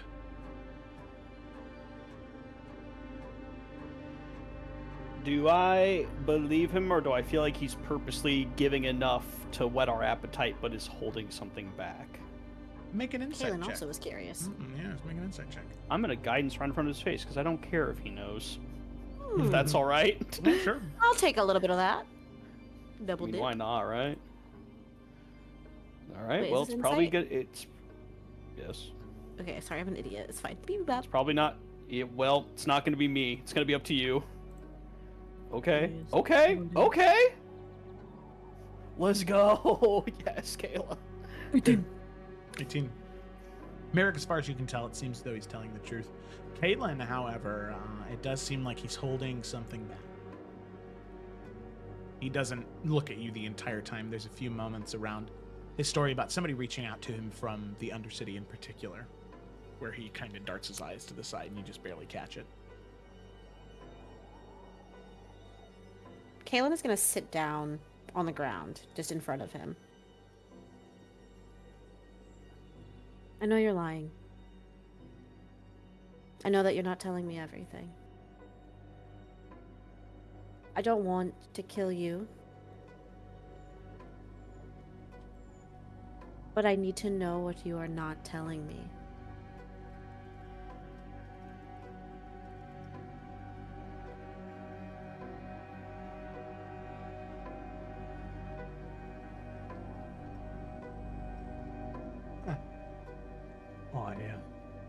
Like I said, I'm telling you the truth.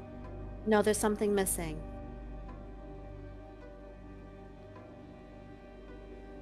Merrick pulls back the hammer of the rifle, and he doesn't point it, but the rifle just kind of motions in the direction of the wolves. No.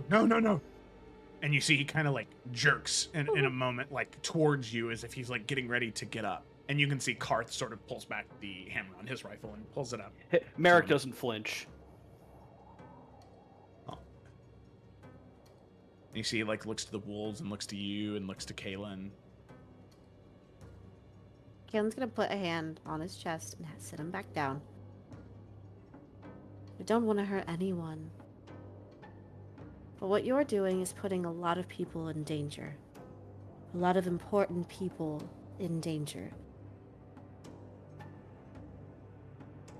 I need you to be honest.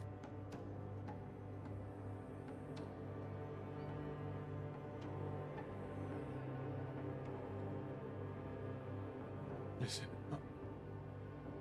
I know it's wrong what I've done and what I did, but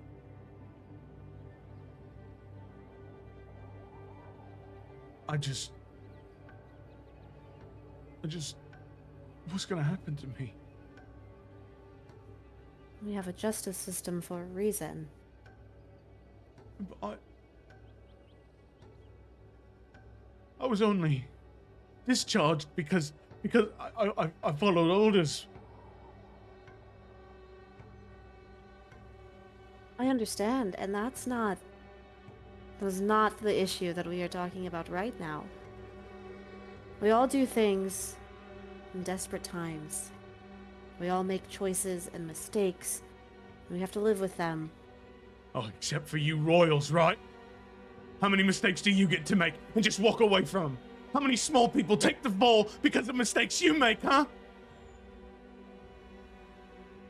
No, you don't even know. You'll never know because it was kept from you. And then if I talk, who gets swung on the gallows? Me! I do!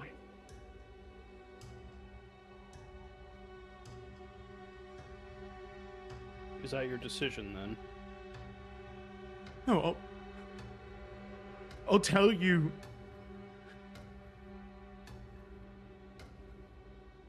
I'll tell you who contracted me to do this. The Warforged set up the meeting, but it was with a noble.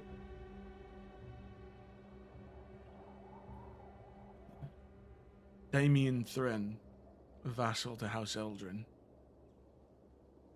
He has an estate in Crown's Rest where he works with gifted youth to determine if they're worthy of going to Arkenvale.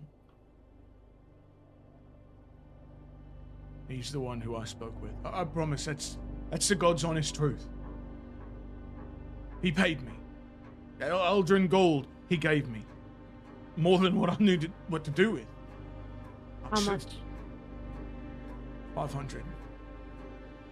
And I had to stay here for 6 months.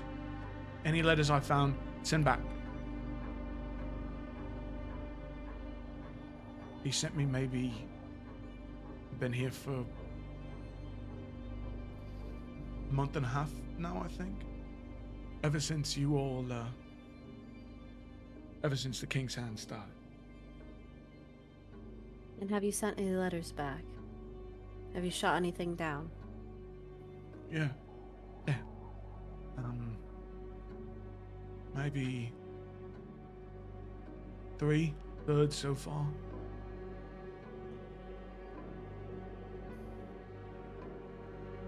They were nothing of importance, nothing that seemed important at least.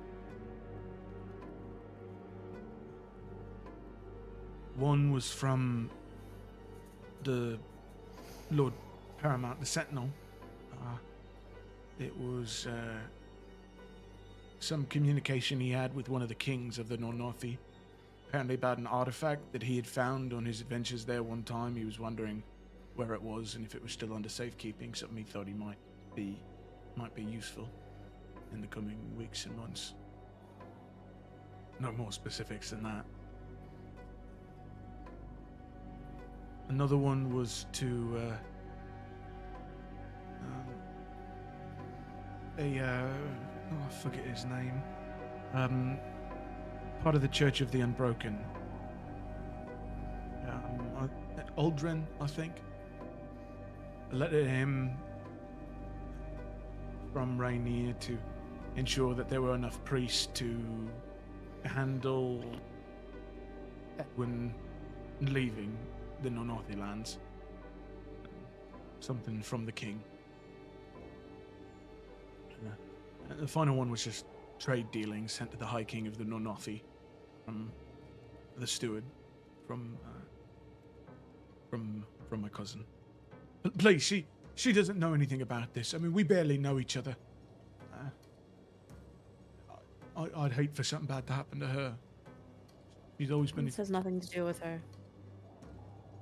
That's good. Your honesty will keep you from the gallows. You have my word on that.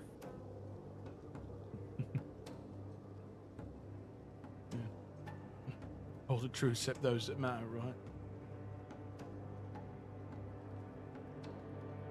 With all due respect, sir, you don't know who I am. You may have heard tales and whispers. You may think you do, but you don't. What you do know now is that I'm going to be the one to make sure you don't die today.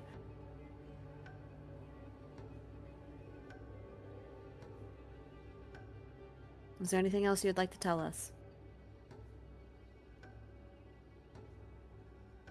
I know I might spend the rest of my life in a cell.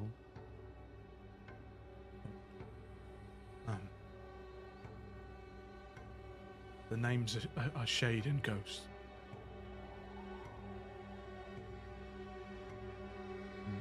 Kevin will look to the wolves.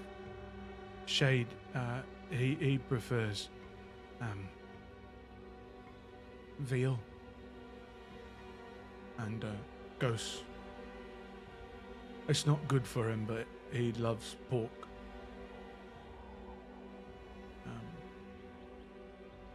I don't know what will happen to them, but if there is somewhere they can go, where they'd be taken care of, they don't deserve this. Whatever happens to me, they've never done no wrong. They just kept me company, someone to talk to. I will see to that they are taken care of.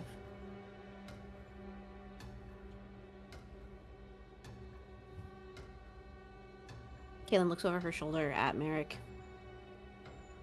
He gives a nod.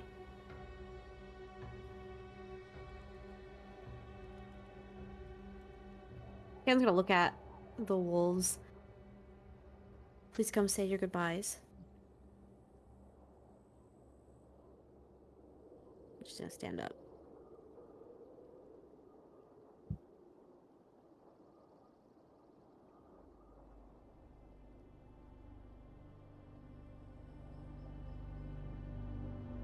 Do they say goodbye to him, Joe? Yeah, sorry, I just needed to respond to John real quick. Oh, yeah. Well, depending on if John leaves the call, I don't know if he'll see that. If he does, I think Gemma, if you could turn your camera on, we'll see what happens though. You can see the two dogs. They are the two wolves. They are quite sad as they move over, and you can see they kind of nuzzle into his side. And they do give the like little like nibbles with the front of their teeth, like on his cheeks and a couple on his neck as they nuzzle into him. And he says, I promise I'll be okay. And if I get out, come back in and go hunting. All right? Just be good. You listen to what they tell you to do, all right? Don't try and break me out. All right? you can see the two wolves, they kind of growl lowly, not out of anger, but in agreement. A couple of whimpers, but they sort of step away. And yeah, Kaylin's gonna turn to them and she's gonna pull like a small like trinket out of her pocket. It's gonna crouch down to them. If you follow this scent, it will lead you to someone who can guide you to a safe place. Consider this a kindness. Do not mingle with people with ill intentions, because this could have ended very differently today. And she's gonna gently take the collars off of them.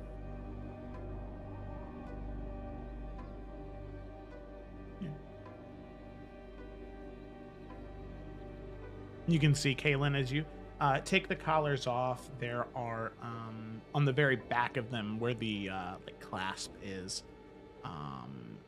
there are small glass vials that are sealed with messages inside on them. Whoa.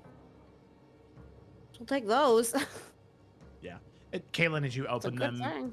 It has the dogs' names, or the wolves' names. Babies. Oh, now I'm sad. Blah. Okay.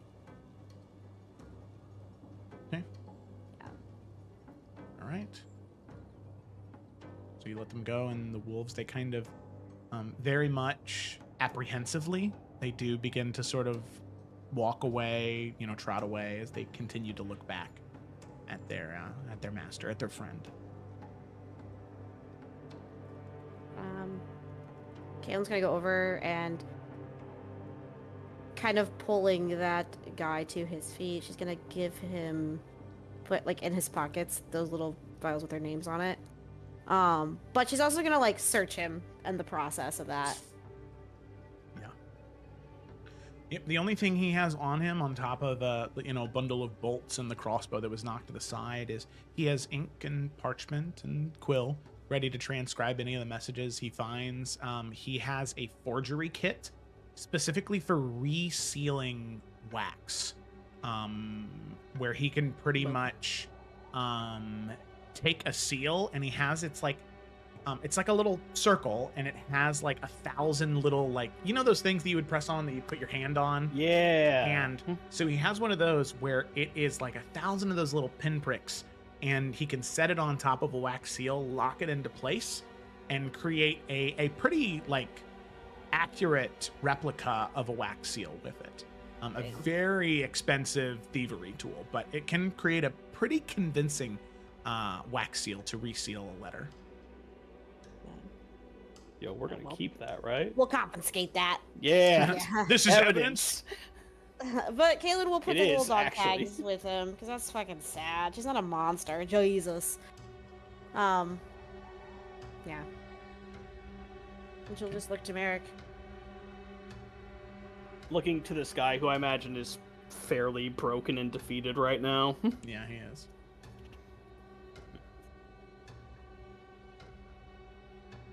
If you received your freedom, would you testify about who hired you?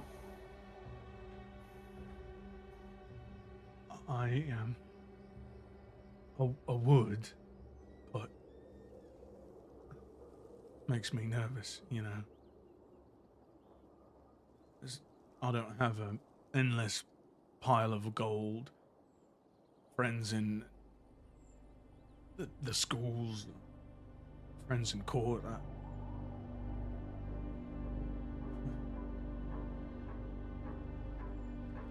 I'd just be nervous of what would happen afterwards.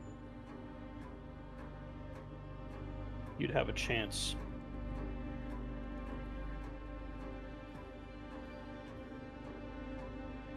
That's the best I can offer you. And I think that's the best chance I've had in a long time. So, yeah. I'll do it. And I'm sure your lovely friends would like to see you again. Looking in the direction of the wolves. I would like to see them again too.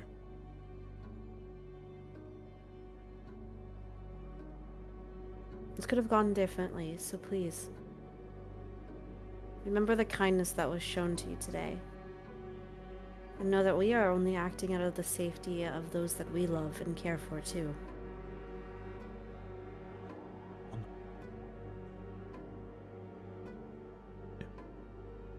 Oh no. And Kaylin. Merrick, you can see this as well, but Kaylin, you feel it very deeply as the sun is beginning to dip behind the mountains, as it's beginning to fall. The sun hitting your back, Caitlin, you can see your shadow outstretched in front of you, going over the ledge.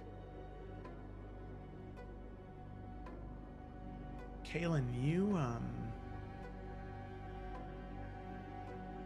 you notice something really peculiar about this sort of large tree that's right next to him and right near you. It's like as he speaks, as he experiences the sorrow, as you feel it so deeply, this oak tree to the side, its shadow stretches it's so much further and incredibly deeper, almost as if the ground around the tree around him were being dragged downward And when you look down, Kalen, you blink, and you have to blink a couple of times because you're not exactly sure what you're seeing, but these tiny, hair-thin roots extending from your shadow into the soil. Not physical roots, but these ethereal tendrils connecting you to something much deeper, much further below, so deeply entrenched in that sorrow he feels right now. The moment passes in seconds. Merrick doesn't notice. Karth nor Kester notice. But Kalen, as you look up past Kester, there for a moment, you think you see something in the trees. Looking back at you. A bone mask. Large, 10-point antler. A tall figure. 10, 12 feet tall. Looking to you. And then a blink, Kalen. It's gone. But you recognize that figure. Unmistakably, you recognize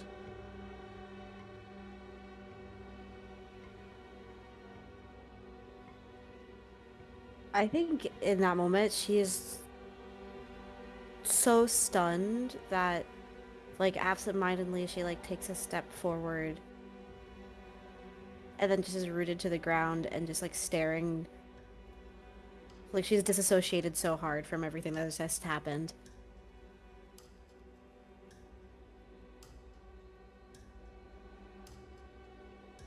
Merrick noticed that, I assume. Yeah, Merrick would notice that. I think as he kind of grabs Kester's arm to, like, you know, escort him back. Kalen.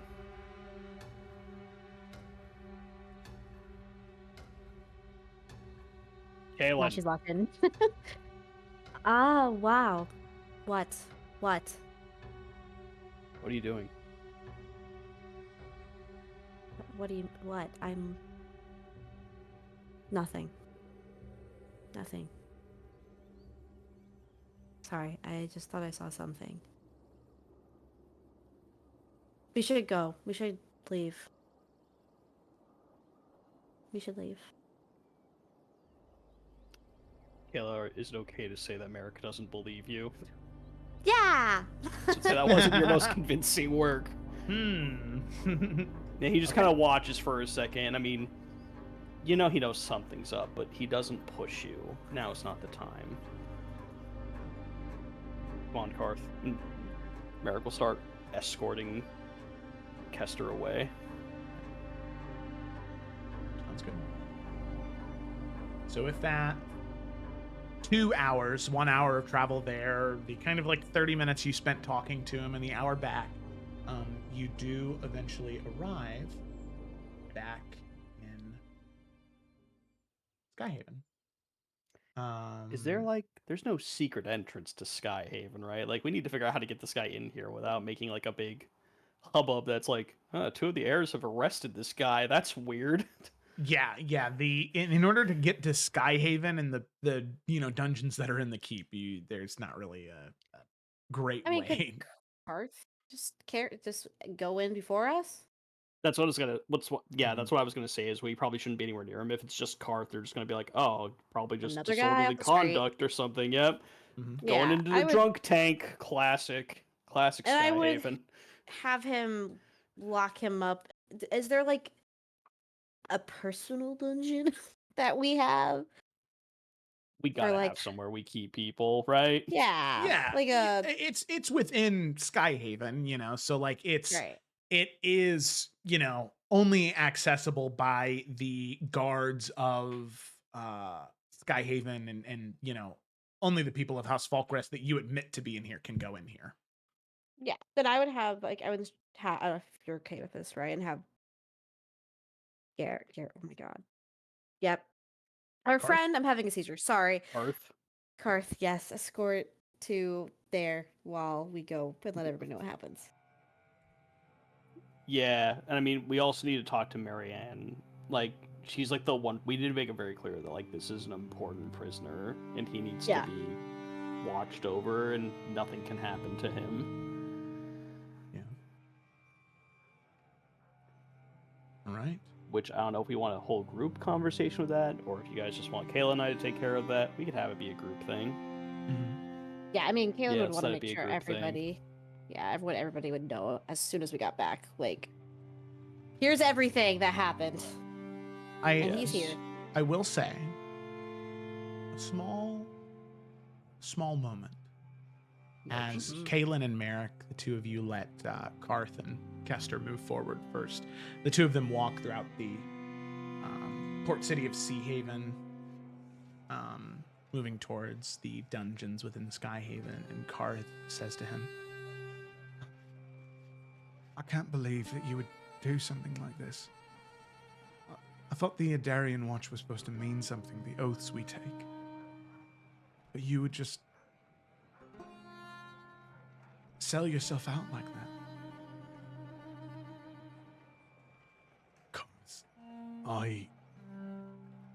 You're young.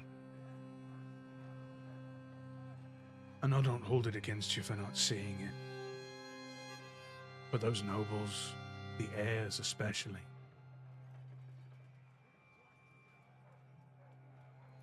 they don't give a shit about you. Really. Moment you mess up, moment you do one thing wrong,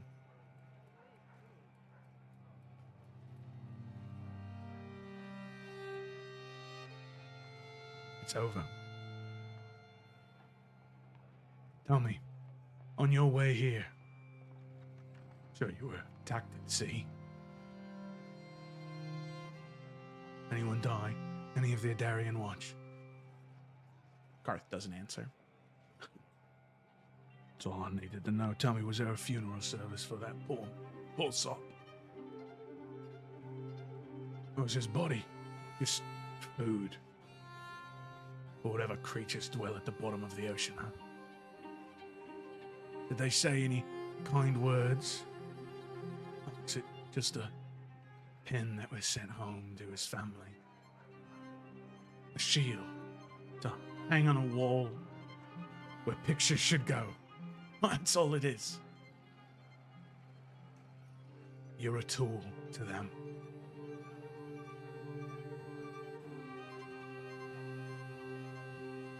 They've already proven it once those are. You follow orders, their orders. Look at what happens to you.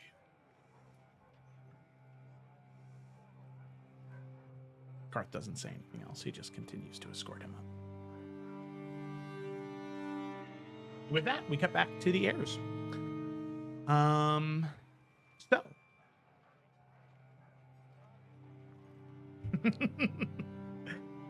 With that. Man, I ordered that guy to take bed rest when he got hurt. Come on, Karth, I had your back.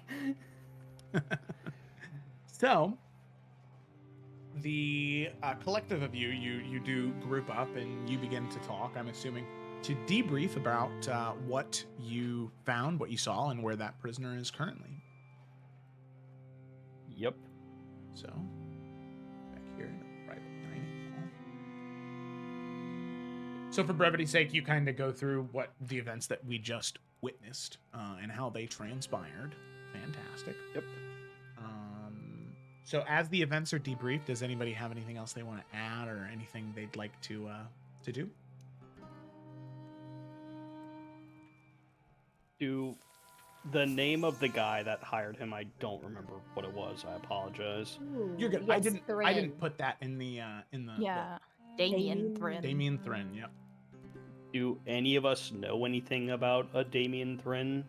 Because I mean, he knew a little bit, but it sounds like the kind of person we might have had some interactions with potentially, With Vampy, maybe. With, or at least like, heard the of him.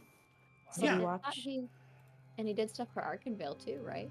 Yeah. Yeah. So I would say everybody can make a history check, but Xanthi and Octavia can make it with advantage. Noise, noise, Hell yeah. noise. So let's go. In the quans. I'm throwing guidance on Wisp. You said, oh, thank you. You said history check? Yep. Okay. was like, am I forgetting? Well, good thing it was your And if advantage. Kaylin That was liked bullshit. Xanthian that was more. don't. Oh no. Here, go ahead. I'll use my guidance to see if my fucking 10 becomes Did a that not 14. Yay! That's math. Did my roll not come through? It was a good roll. Damn I it! did not. Damn it! Oh, shit. Janet. Wait, fuck. That I should be the love history you. thingy, Yeah, right? look at the history. Yeah, it's a 23. You could check the D&D Beyond because I rolled a 19. It was a Ooh. good roll and I was proud of it, but I guess the people are going to see. Damn. Too bad. Reroll. If it doesn't come through, it doesn't count. Okay. All right. Like the D&D Beyond, man. You can check the receipts. Nah. So Kaylin, you don't really recall anything. This isn't the type of noble that you ever would have crossed paths with. They don't frequent court at all.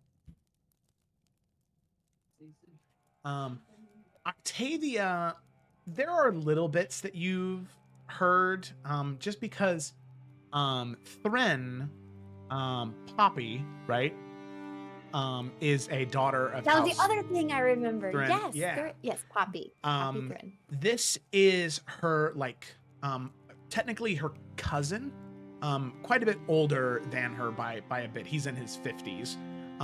But you remember that's part of the reason why she got in. She was a ward of his for a time in Crown's Rest and studied under him at one of the, I guess would be like satellite academies where Lorehaven is the city that House Thren oversees, and a lot of people go there if they end up not going to Arkenvale. So House Thren has a whole bunch of schools all across Adaria to try and talent scout pretty much for Arkenvale. And so you know that he oversees the one within Crown's Rest, which is by far the largest school outside of Arkenvale, especially for teaching magic in higher, more difficult forms. Okay. Xanthi, with your 21, isn't that correct? 23, thank 23. Thank you for the correction. Big number, be proud. Damien actually was under investigation during your time at the Adarian Watch. It was something that was kept under wraps that you only barely heard about through two of the Adarian Watch commanders, particularly for trying to smuggle individuals in and out of the Undercity. What you remember becoming of that case was what was determined by the commander of the Adarian Watch, as well as one of the arbiters of law for the Church of Unity, was that the individuals that he was smuggling in and out were younger children, and he was trying to get them into the academy in a way for those individuals that were more magically sensitive, so that way hopefully they could get a better life for themselves. And he circumvented the law. He was not supposed to do that, so he ended up paying a collection of hefty fines for each one of the young individuals that he pretty much smuggled out of the Undercity. But that's what it amounted to, and considering that Thren is a vassal of House Eldrin, when the punishment to a crime is a fine, it's really just it's a law for the poor. So there is word that he's continuing to work with individuals in the Undercity to find magic sensitive individuals to get them to go to his academy so he can maybe have the best academy there is. But nothing can really be done about it because anytime he gets caught, he pays the fines, and that's it. Yeah, I mean, she would certainly share all that. Definitely taking that more uppity disdaining thing of just man, he keeps trying to rail these Undercity's kids, fucking trash. But yeah. God damn.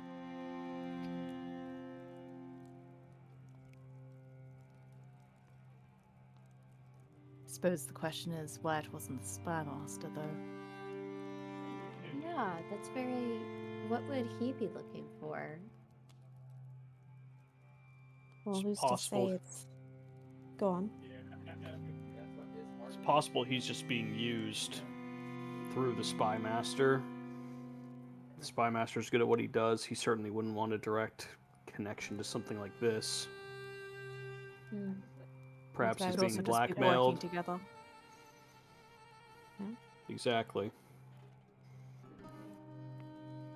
I believe that Lord Thryn has hardly shown any willingness to abide to any laws. I wouldn't be surprised if, well, he would be working with the Spy Master. It wouldn't surprise me if the Spy Master caught him doing something worse. But that's just speculation. Doesn't help us right now. That you were No, able to but- detain an individual, yes? It does help us know which families are going to be more willing to work with us and which ones. I don't know, there might be a lot more unfinished business and hatred and dislike towards us than we even know. But we do have an individual. He's being held.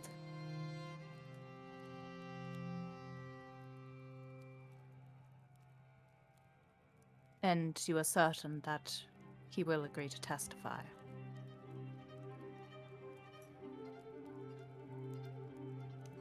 Yes. We made it pretty clear it's the only chance he has.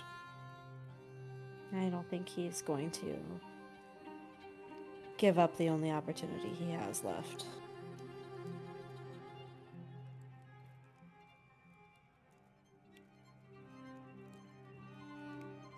I suppose the only other thing is, what exactly do we do with him now?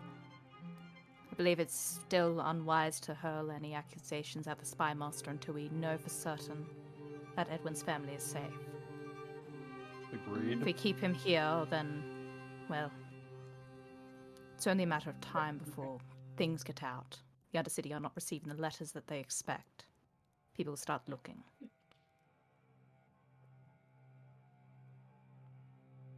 That's Could be Morgana asking for Thryn's help to stop some letters that I was trying to send to Isadora and Poppy. Could be. Obviously, it still could be the Spy Master, but there are some letters that I had sent to the two of them that Morgana wanted to make sure didn't make it to them, so...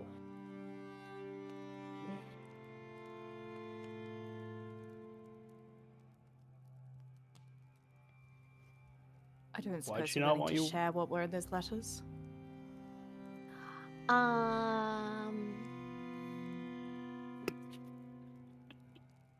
Octavia. You don't have to say if you don't want to, Wisp.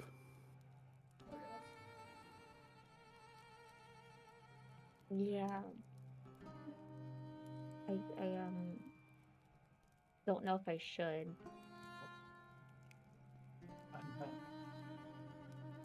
I would also say it is unusual if he was positioned so far up north, It might be. I just considering well, your friends would not be further north, surely. I don't know. I mean, regardless, we can still hold him for shooting down important messenger birds. I mean, anyone could have stumbled upon this and he would have been arrested for the same crime. There's nothing to say that it is directly related to Edwin. This is a crime regardless of what his intentions were. He's shooting down messages. But he So- also was following orders from Thryn. So it's kind of more Thryn's crime, right? He was in agreement with Thryn. He still bears responsibility of his own. Cannot simply get out of that. Xanthi's right. He knew what he was doing was wrong. But he's still our best chance in getting to the end of this right now.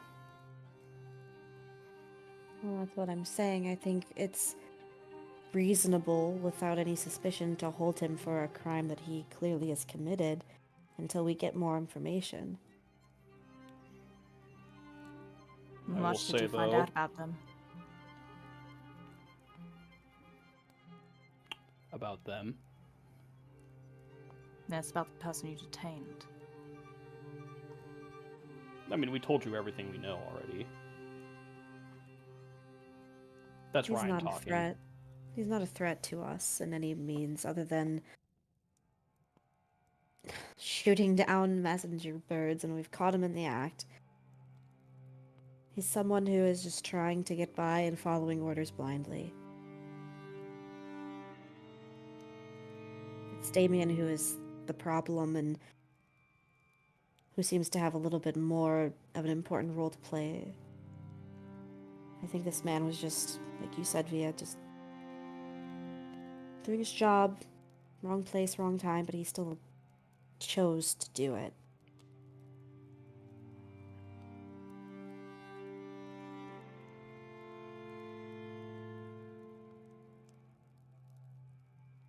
I don't think we need to take any immediate action right now. I think he serves his time for the crime that he has committed, and when we can, perhaps we can question him further if we feel like there's more we can get from him. But this is our first step in an action plan against the Spy Master in some shape, way, or form. We just don't have all the pieces yet. First things first, though, we should send those letters out within the hour while there's no one there to shoot them down. I agree.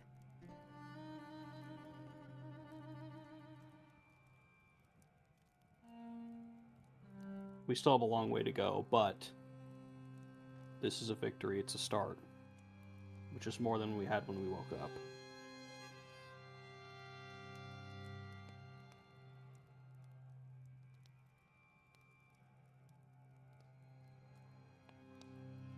We write letters.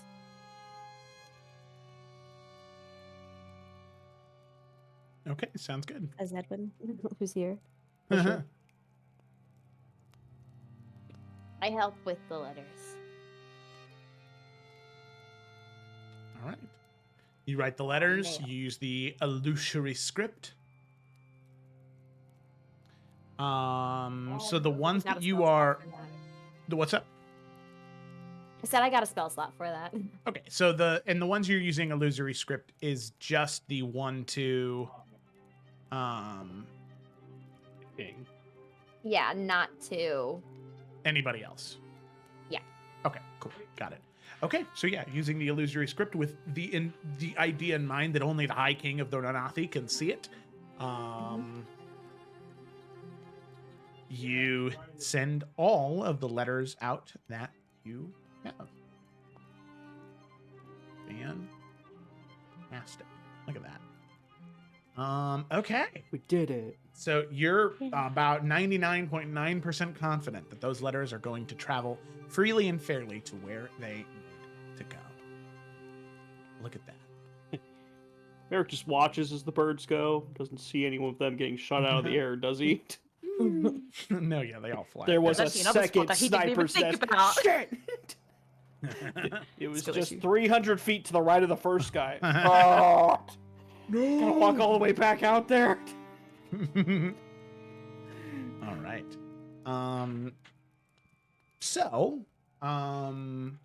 As all of you finish writing up your letters and sending them out, as all of you are gathering at this point for what is now dinner.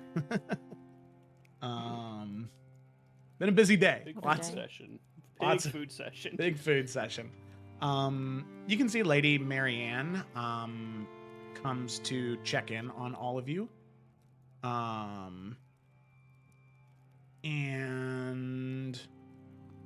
Lady Marianne comes to check in on you, as well as Lady Alaris joins you for dinner to discuss a few final details after some investigation and questioning she's done throughout the day. What I am gonna do here is I'm going to disconnect John. If Jimmy, you just want to turn your camera on real quick. Yeah. Wait. Disconnect. Where's that? Why can I not?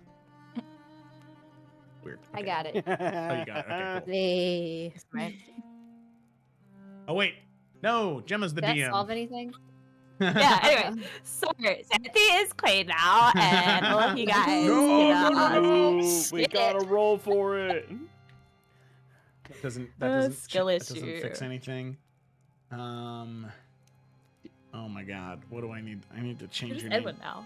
It's fine. to Jay's. Wait, why didn't that work? Wait, am I stupid? No. Yeah. No, there you go. Okay, there it worked. is. You're just in Edwin's spot now. Okay, cool, whatever. Anyway, I am Edwin. so Lady Alris comes in and she has dinner with all of you, and she says, "So after doing some research based off of the events that you gave me in the morning, I was able to reach out to a few suppliers, a few merchants that are in Skyhaven right now that do some farther traveling.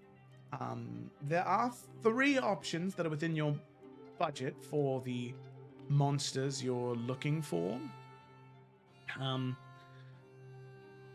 I will say, while the Sentinel is a very powerful person, and we want it to be somewhat of a spectacle, one of these I think might be a little over the top, and the fact that we'd need to procure potentially 7 of them, there could be some unexpected expenditures. The first 2, though, I believe we would have no problems with. The first creature is called a Witch Stalker. It is a monstrosity that is typically used in hunting down and trained to hunt down spellcasters. It also has a howl that can break concentration on spells, and on top of that, it can knock individuals prone. It's also resistant to magic. However, I don't think that's exactly what you're looking for. From the far, far, far northeast, there are a collection of jungle territories there that we could procure several Tyrannosaurus rexes that I think would make quite the spectacle. Those feathered beasts, I've had the pleasure of seeing them once in my life, and I believe that any potential sentinel bringing one of those down would definitely, well, be a story to remember.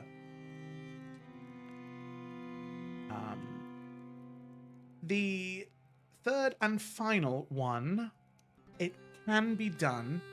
However, there is special approval that we would need from the Arcadian Republic of Elysia, so potentially Princess Octavia. That's something you might be able to assist with. I have a dealer who can procure chimeras, which would be quite the spectacle indeed. However, the creatures themselves, while they are a plight on some of the farmlands of Elysia, they still do need approval from the Praetor to be taken from the lands, to be used in something like what we're doing. So, Octavia, if that's something you feel comfortable with, it'd probably mean more coming from his granddaughter, technically, as opposed to the Chancellor of the Treasury. Yeah, I could see what I can do. Fantastic. And I know that that is more difficult because you have never had the honor of meeting him, but if there's any assistance you'd like in drafting that letter and the titles and customs of the people of Elysia, I'd be happy to help.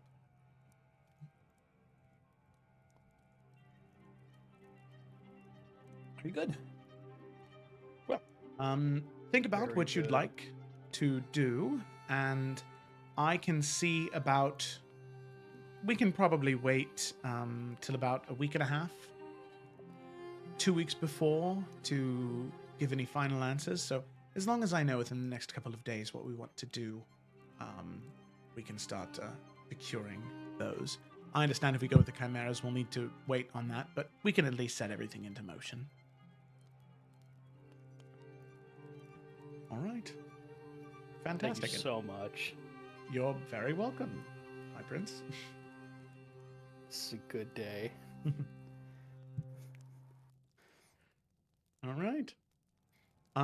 As you continue to eat, Lady Marianne will check in on all of you and say, Well, I hope the dinner is suitable, and you can see. I mean, it's this delicious, buttered grilled leeks with large steaks and these sort of garlicky mashed potatoes. It's delicious. It's very good, very tasty. Fine.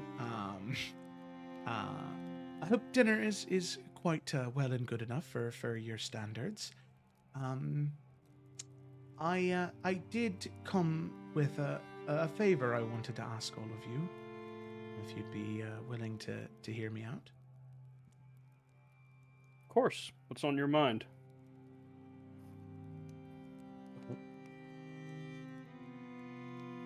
I don't know exactly when the festival will be, since I know that there is some time before it's here, and I know all of you are very busy. But my son, Landor, and I will say, Octavia, you do know who this individual is. He goes to Arkenvale Academy. He's lower grade than you were. He's about 15, so he was maybe like 3 years below you.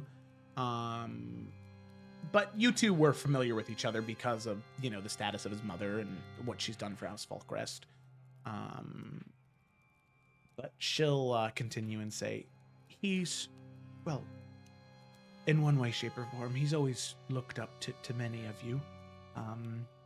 Looked up to a lot of the people of House Falkrest. Growing up here, of course, it's hard not to, considering you walk past their names every single day. I was going to see about chartering a ship to bring him up here for the festival, as I know he always really enjoyed stories about people like Rainier. But I was hoping that if you maybe had the time, I know it's out of the way, but if you'd be willing to travel down to Arkenvale and travel with him up. I know it sounds like a lot, and House Blackthorn would cover the expense of the ship travel to go out of your way. I just think it'd mean a great deal to him if you would be willing to go down all that way. And if time doesn't allow it, then it doesn't allow it. But if it does, I think it'd mean the world to him. We will be having business in Faithspire that is, forgive me, far more urgent. But should schedules align, I'm sure it could be arranged. Fantastic. And if it can't, just let me know so I can have a ship and guard chartered for him so he travels up here safely. I hope we do have time. I would really love to go and see him and just see Arkenvale again for a little bit. That would be great. Worst case scenario, we'll make time to spend with him while he's up here. Very good. It's the least I can ask. Well, thank you, my princes, my princesses. I'm honored you'd even consider it. And she'll give a slight curtsy, and she'll leave you all to continue your meal. We're all down for chimeras, right? I mean, Via just picks at her food. I kind of was hoping my mom and some of the extended family might come. And when I sent the letter, I feel like a little awkward if I were to ask them for more than just to come see me for the first time. I actually would really like to not ask for chimeras. But if it's also going to be a festival in which chimeras will be present that already require their approval, it might be... Well, it might be more reason for her to come. you don't want to ask for chimeras, then you don't have to. I don't want Then to you ask won't. more of them than I already have. Right, it's been decided. No chimeras.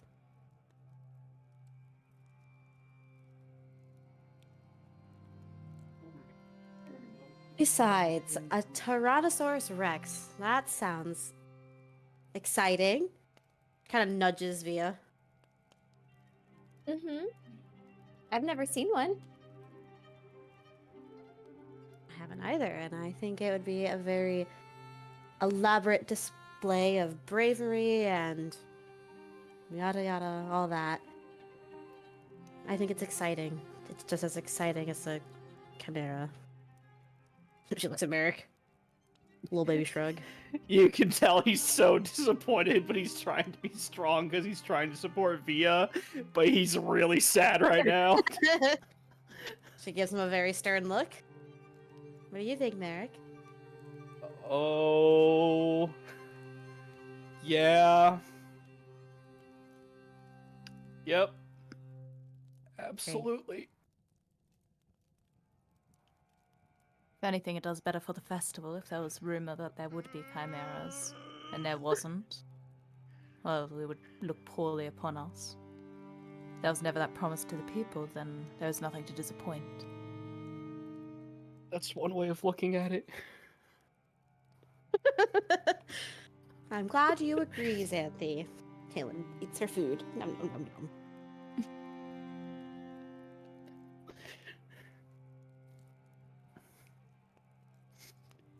Fantastic. What a sad dinner. Oh my goodness gracious. Well, the T-Rexes will be cool though. Yeah. So, Lady Alaris, she'll put in the order for initially Order 5. for 7 T-Rexes, please. Thank you. There's She'll a put little in some now. an order for 7 T-Rexes from the far northeast. Of roughly the same size and strength to ensure an equal competition.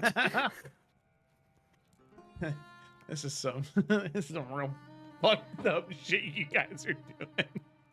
This is the most dangerous game type shit you guys are doing. We're not making them hunt These people. games are for. They're for getting wild, exotic things so people can see how they die. Like, you know? That's true. Listen, if they weren't already evil creatures doing bad things, I'd probably have a problem with it. But they're already like, you know. I don't know, we saved the dragon, so I don't know that you would. Good point. Too late. Already made a decision. Too late. Already made the decision. Can't go back. No takesy backsies. Perfect. I'm glad. Sounds good to me. Well, All right. So with that, what I'm assuming then is all of you will that next morning depart to Faithspire, right? Yeah, I don't think we have any more business here. I mean, Kaylin would say, we don't have to roleplay this out, but Kaylin would say goodbye to Bjorn before leaving, just because she doesn't know how long this is going to take, and kind of like wish him luck on everything he's going to do to try to get invited to the thing. So, Yeah. I will say that as you go to visit Bjorn, he is at that serpent statue, and you can see that he introduces you to 2 new friends that had stumbled by the statue, those same 2 wolves that you recognize. oh, okay, that makes me feel better. Yay, they made it. Pats for them. Yeah.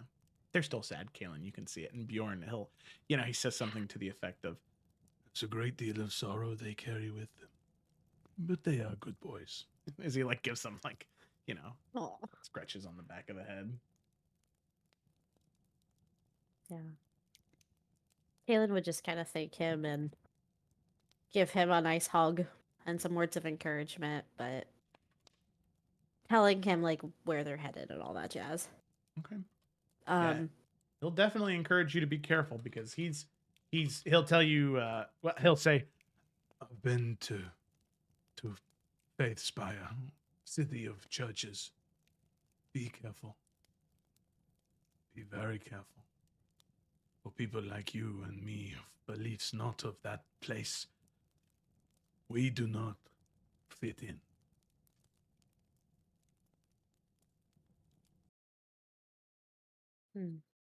Thank you. I'll be mindful of what I say. As much as I can. kind of give him a smile. Okay. All right. Sounds good.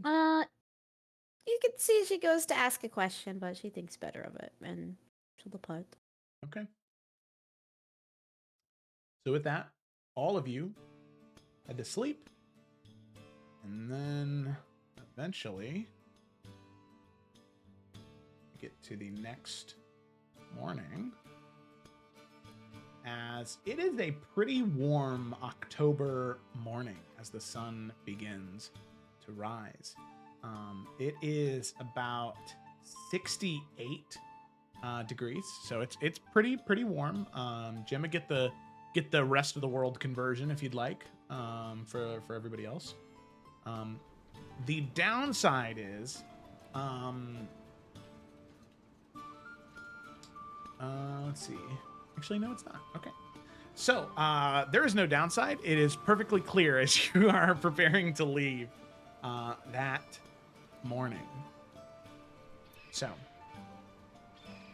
as all of you... Can I maybe do something before we do head out? Yeah, of course. Just early that morning, Xanthi would want to go to where our little prisoner's being held. Okay, let me turn the fun adventure music down. All right. Sorry. No, you're good. Hey, you're good. You are good. So yeah, Xanthi, you head to the dungeons of Skyhaven. You can see there are some individuals here for crimes they've committed. The Theodarian Watch of, or banner bearers of House Falkrest that have thrown in here. But you do eventually go to the cell where Kester is being held. The footfalls approach. You know, he just kind of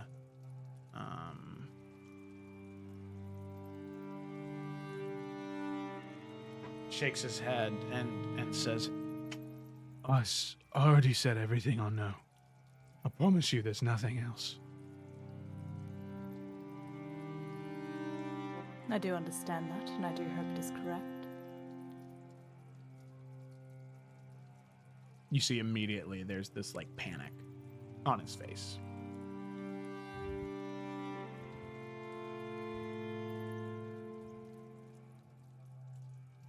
I just think I understand what your attitudes towards all this is. In terms of the Daring Watch and in terms of giving your testimony. But I just want to reiterate the fact that I'm sure it has been already delivered to you that testifying against this employer of yours is important. And I implore you to not do anything foolish.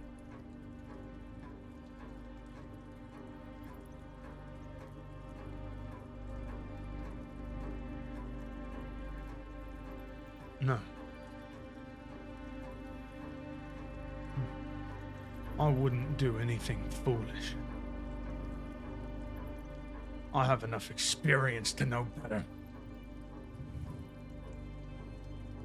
But an order's an order. So if this is an order, I'll follow through. Just like I did. But hopefully this time, Princess, it'll work out better for me.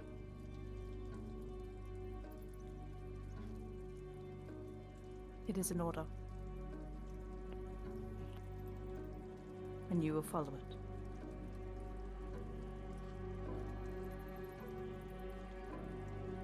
Then I will follow it.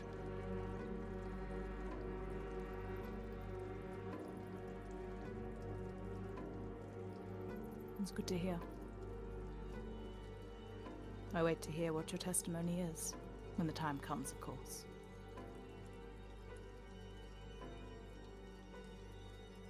You see he's just like this tight grip on his jaw, and his teeth are about to crack from how much pressure he's clenching his teeth.